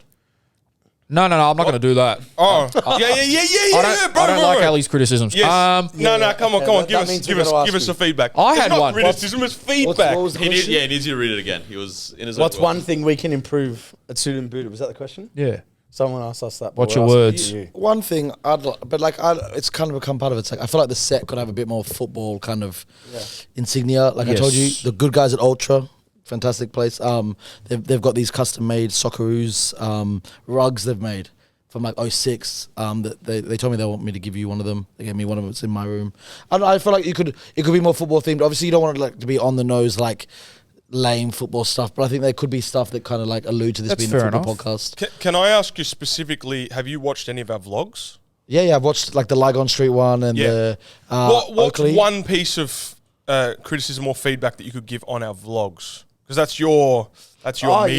Yeah. But different styles. Yeah, but different it's not styles, fair but- because like Give us your creative, introspective views. I have to watch it again. I've watched the Oakley one, I've watched the Lygon one, and the one where you ate that disgusting thing. Where was that? Oh, the Box China- Hill. The China one. That was a. Hey, we need to clip that, bro. That I In cannot fact, explain to you. That actual vlog, to someone's question before, that was one that was a bit of a miss for us. Well, Besides that one slightly. scene. It's a sleeper, bro. It's going to be one of our greatest episodes ever. We took an 18-year-old's advice to go there. Who we'd never met before. That's almost what. No, I knew him. Shout out We've Marco. never spoken to again. Where the hell did Marco go? I saw Marco on the weekend, bro. I saw He him. took us to a shitty Chinese festival. Nah, it wasn't his 'cause there fault. no It was one my there. fault. Oh, It was you my get- fault. Don't get your ass put that on cancelled. Marco. This is cricket all It was over my again. fault. I wanted to do. I wanted to do Chinese something event. different. Just put it on your bucket list, bro. Yeah. Stinky tofu. Yeah, Eat it, bro. I'm No, fussy don't- enough as it is. Smells like Don't put it piss, on your man. bucket list. It smells like Look, piss. I think there could be a bit more of a football vibe here. You know what I would say we need to improve? We need to streamline. I feel like we're doing too much. I feel like we need to streamline our product. That's what I think. Yeah. Yeah, We'll get there. But that'll come with. I'm not in the podcast world, and I love you guys as you are. You're Thanks, beautiful as man. you are, boys. Thanks, man. But you get more football stuff. I really wanted you to do like one of your opening documentary takes around like Suited and Booted. Oh, just open up with like a. Like, you know how you just like you're in, all of a sudden you're in a town, you go Yeah, through the yeah, yeah. history. Of Oh, growing wait, up. you're saying that for one of your triumphs and vlogs? tribulations. Yeah, but almost in like a humorous Yeah, way. I'd be up for that. Next time I'm here, let's do it. We'll Yeah, start yeah. one with that. We'll do like fucking, I don't know, Williamstown or something. Ali, are there any videos where you weren't allowed to feature some content due to your worries about what's management going to say? Manager, as in Oh, like, Copenhagen? yeah. You don't have to say what it was, but like, is there any thought where you thought maybe this is too far? There was like a thing with like Trabs and Sport. We spoke about how their love of guns. Oh, wow. I want it, and like those two loves, guns and honey. It kind of symbolise they can be really tough and they can be really sweet. But we had someone kind of like, it was a very fine line between like celebrating. We found a good soundbite where someone said it's not like American culture where it's like a love of like AR-15s and stuff because you don't want to be celebrating that. It's more like a traditional kind of gun, like rifles and like the artistry of guns and. The north of Turkey is very different to America. That's one off the top of my head. I pass. Cobbler watches. I have someone who watches over my stuff. It used to be a lot of people. Now it's only one's allowed. But they give me feedback because I want to hear like, no matter how good you are at your work, like a secondary opinion is always important. So like there's little things that happen. What have I done recently where they said like we can't have that? Have you ever? Can I add a B part to this question? Have you ever had something happen in an episode that's like given you not demonetized the YouTube, but stuffed up the YouTube? We don't monetize our Copper Great. We don't monetize my stuff because I touch on extremes. no extremes and also like there's multiple reasons. There'd be why no we- point. It'd get There's taken not, down like, all the time. My documentaries right. don't make money. That's the one thing people don't understand. My documentaries are used to like for the brand itself. Right, And right. Coblani it's got the editorial team, Right. and then we've got a commercial agency. So for people who don't know, we make some seriously big football ads. We make all of Messi's commercials, almost all his brands. We're creative consultants for Chelsea. We're creative consultants for heaps of MLS clubs. There's a whole Coblani is what people think Copper 90 is. It's just not what we had to That's form. just the front facing. That's the front face. That's how it started as a YouTube channel. But you cannot make money as a YouTube channel unless you're one person with no overheads in your room. So Copper 90's evolved and come up and down and trying to find its place. I don't get involved with the commercial. I'm lucky enough that they trust me just to do editorial. But our editorial doesn't make us money. It's for the culture really. And then by being part of the culture, brands will trust you to make non-commercial stuff. And I'm really lucky that they don't intertwine with me. Copper trusts me to make genuine stuff. I've done interviews with people where they've said stuff and I've said, don't say that, man, because I never want to make anyone look bad, but some people have said some really fucked up stuff and I'm like, no, I'm not going to put that in there. I've always got the fans' interest in mind. I always say that. I want to make them look great. Try to answer these as quick as you can. Yeah. Would you ever take state sponsor if they offered you full access to their footballing programs, e.g. Saudi, UAE, China? State sponsor, what do you mean? Like money off the government? At this point in time, I think it's like going to be inevitable because it's involved. Yeah. If you work for PSG, essentially you're taking money from Qatar. Qatar flew us to the Asian Cup final when Qatar won it in 2019. I went to Qatar. It was in UAE. Qatar won that first one, and the Qatari government like showed me around and stuff. Like I didn't love it, but I also understand that like this is the nature of the game. Like I wanted to actually that was crazy. Qatar won the Asian Cup for the first time, and it was like, oh, you're going to go to the UAE for the final. And I'm going to go, no, like I did in Argentina. I want to be in the country when they won it, and it was probably the one time Qatar had a genuine moment. It was insane when they won it. Would I take? I mean, I don't know. Like I said, I try and it's that thing I've like come to realize is I've done 10 years of reporting is like two things can be true. I can be disgusted in one thing, but understand that things are complicated and I'm constantly picking and choosing. Saudi are going to host the World Cup. Personally, Saudi does have a history of football, like a genuine, like I said, Sami Al-Jaber was one of like, I used to play with him on This Is Football. He was one of the players that was like this legendary player. When he retired, Man United flew to Riyadh to have a game against him. And like I said, their football clubs are coached. So I think I would, but then I don't agree with all their politics, but I don't agree with all of America's politics. Obviously, I think Saudis are worse than America's, but I still think every country is questionable. So I'm constantly, I've realized like I don't want to be like the moral compass anymore. I'll pick and choose where I can. Would I take it? Possibly. It depends on the place and the situation. Well, someone asked how many editors do you have, but it's you. It's me, and I have an editor assistant who comes in and like fix up the audio and stuff. But no, I'm the only editor. How many members in your film team, and what's the bare minimum you need to do a series or a doco? Bare minimum, I have done 2. Just you and a cameraman? Me and a cameraman. Damn. Yeah, when we Late in Orient was just me and one cameraman, and then I edited the whole thing. He actually edited a little bit of it. Usually kicking off this latest series, I've got 2 cameramen, and then I have a Bodo. It was just 2 cameramen and me. Was the first Ireland was 2 cameramen and me, and then Eugene joined us. It's between 3 to 5 is like the basic. An ideal would be like 8, but we don't have those budgets. One word answer: most difficult episode you've ever done. Hamburg. Yep, cool. Germans are the biggest jobs worths ever. Everywhere had to be deleted. We had to hide. Here's a fun story.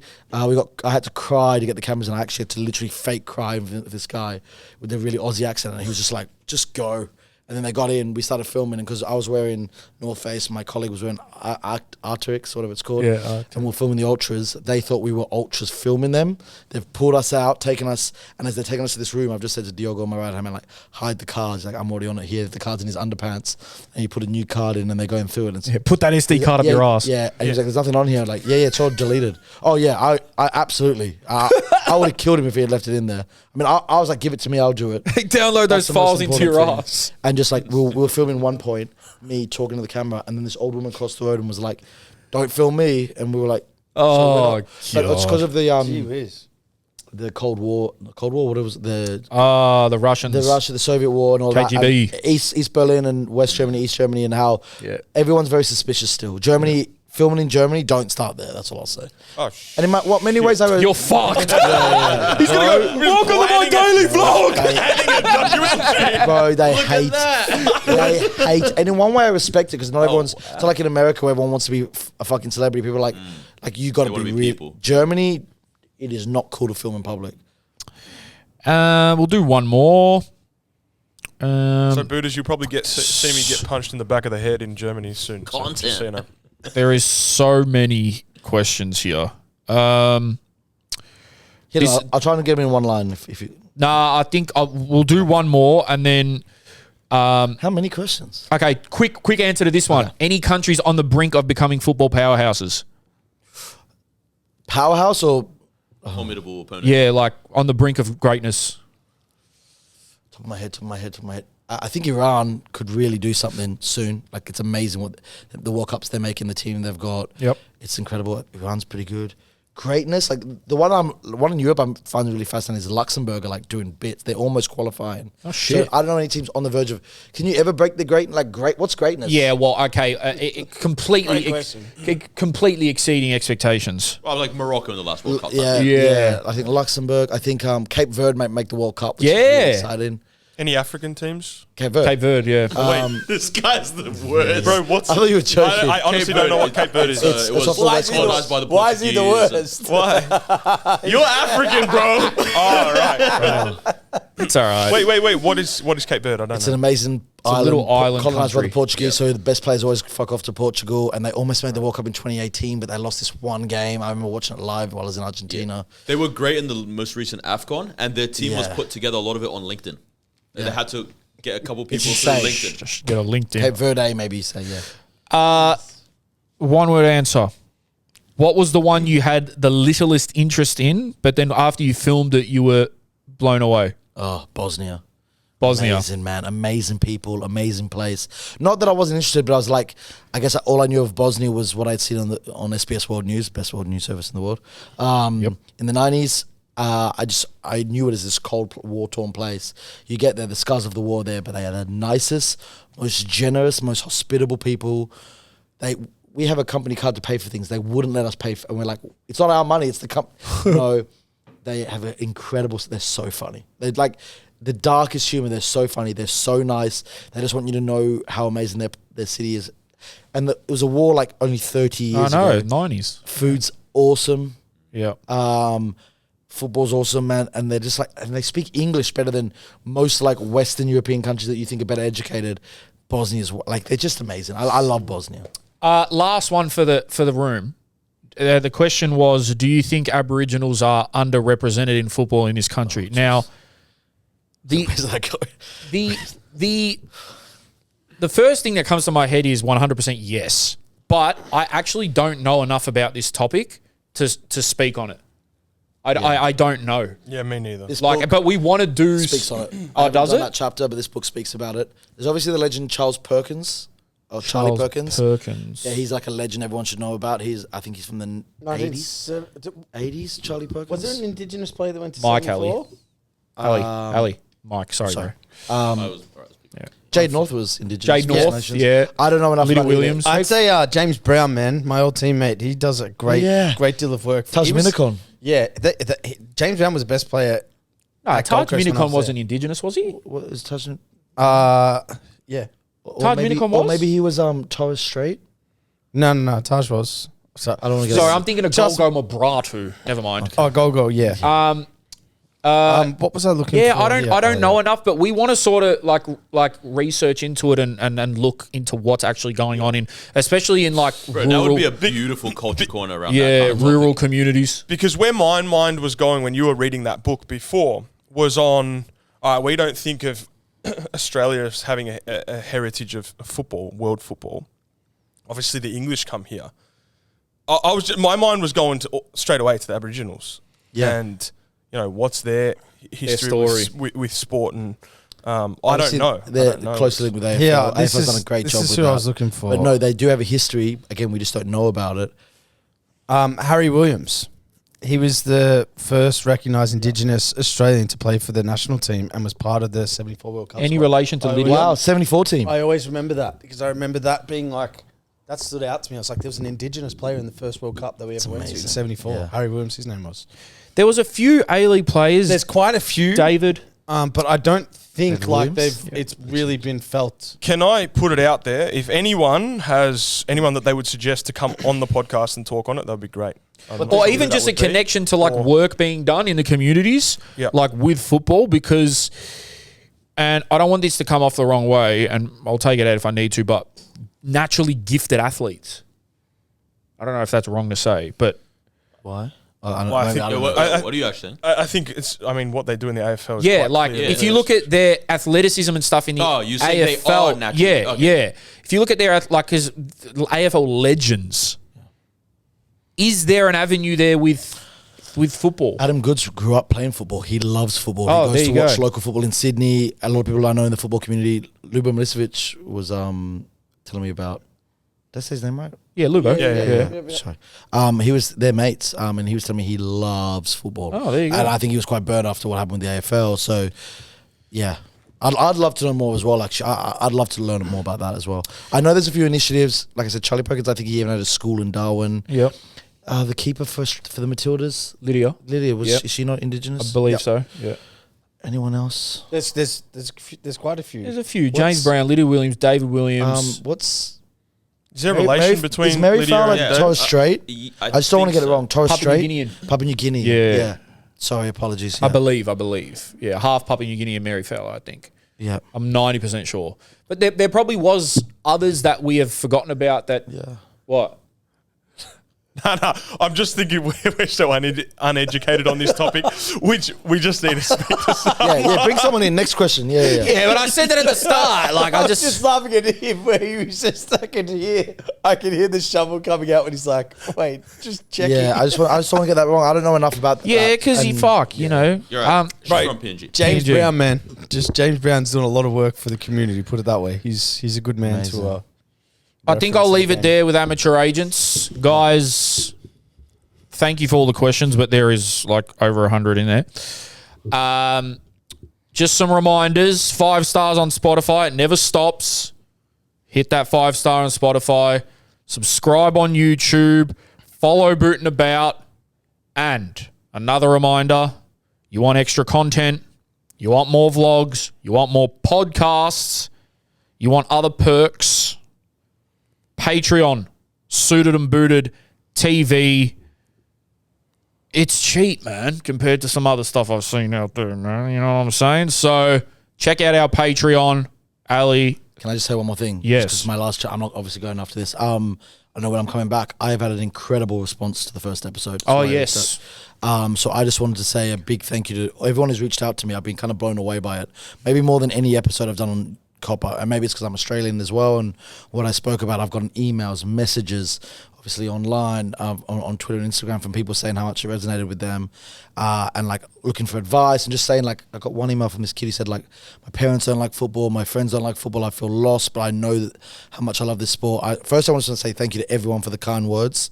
It means so much more because at the end of the day, no matter where I go, I've done all the World Cups, Champions League finals, I've done everything, all the big derbies, but like nothing makes me proud of my work here because I'm never going to be attached to any club. I'm only ever going to be attached to one place, and that's this country. So thank you for everyone for that. And the second thing is everyone who's struggling with like, it is, Dicko said it in that brilliant SBS film on the Wanderers. I think nothing resonated with me more. Like being a football fan in Australia is a political act.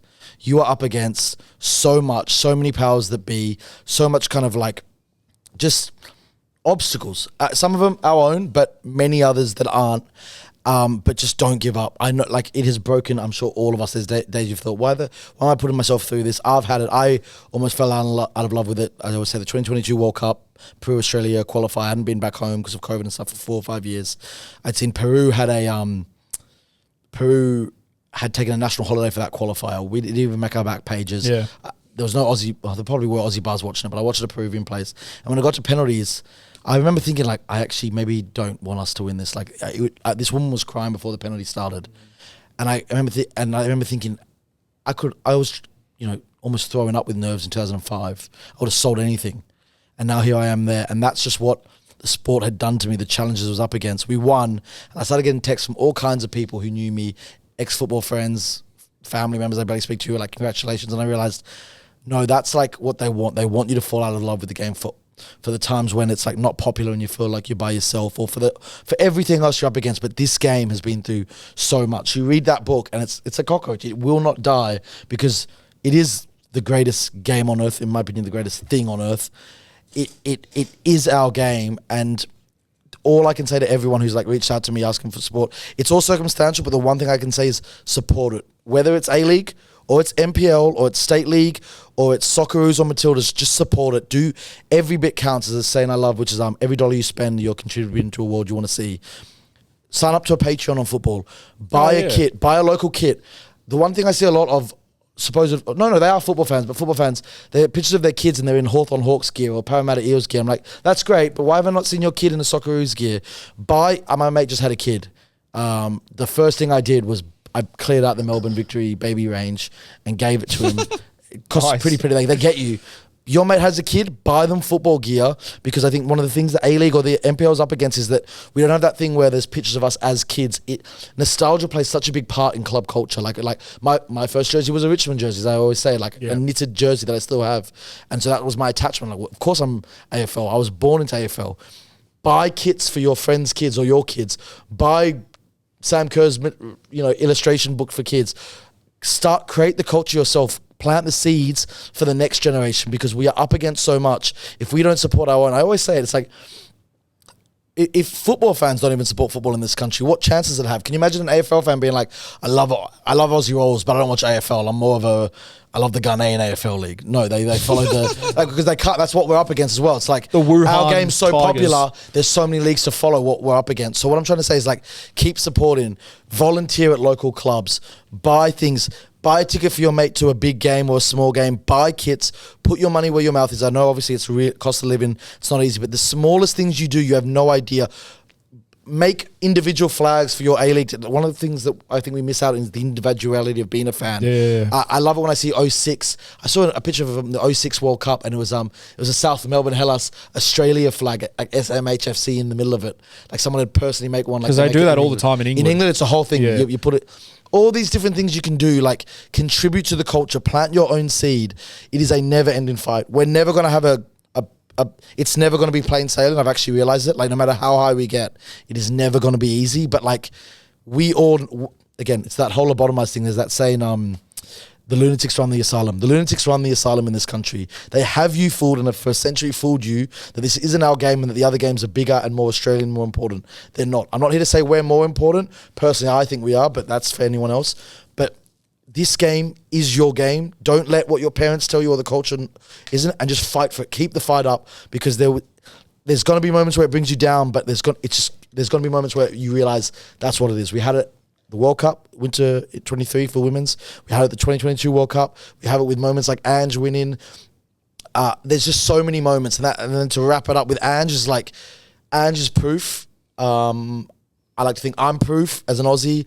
There's so many others you don't even know, like Adrian Del Monte in Italy. He's a broadcaster, pitch side of the Champions League. Yeah. A lot of people in the football know a guy called Rich Bayless, who basically runs football for a very big broadcasting TV network. He's like the main man. He's an Aussie. We belong in this game. Ange has proved it. And that's on top of my head.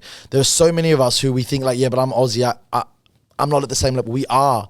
If anything, we're more, because we have to wake up at crazy hours.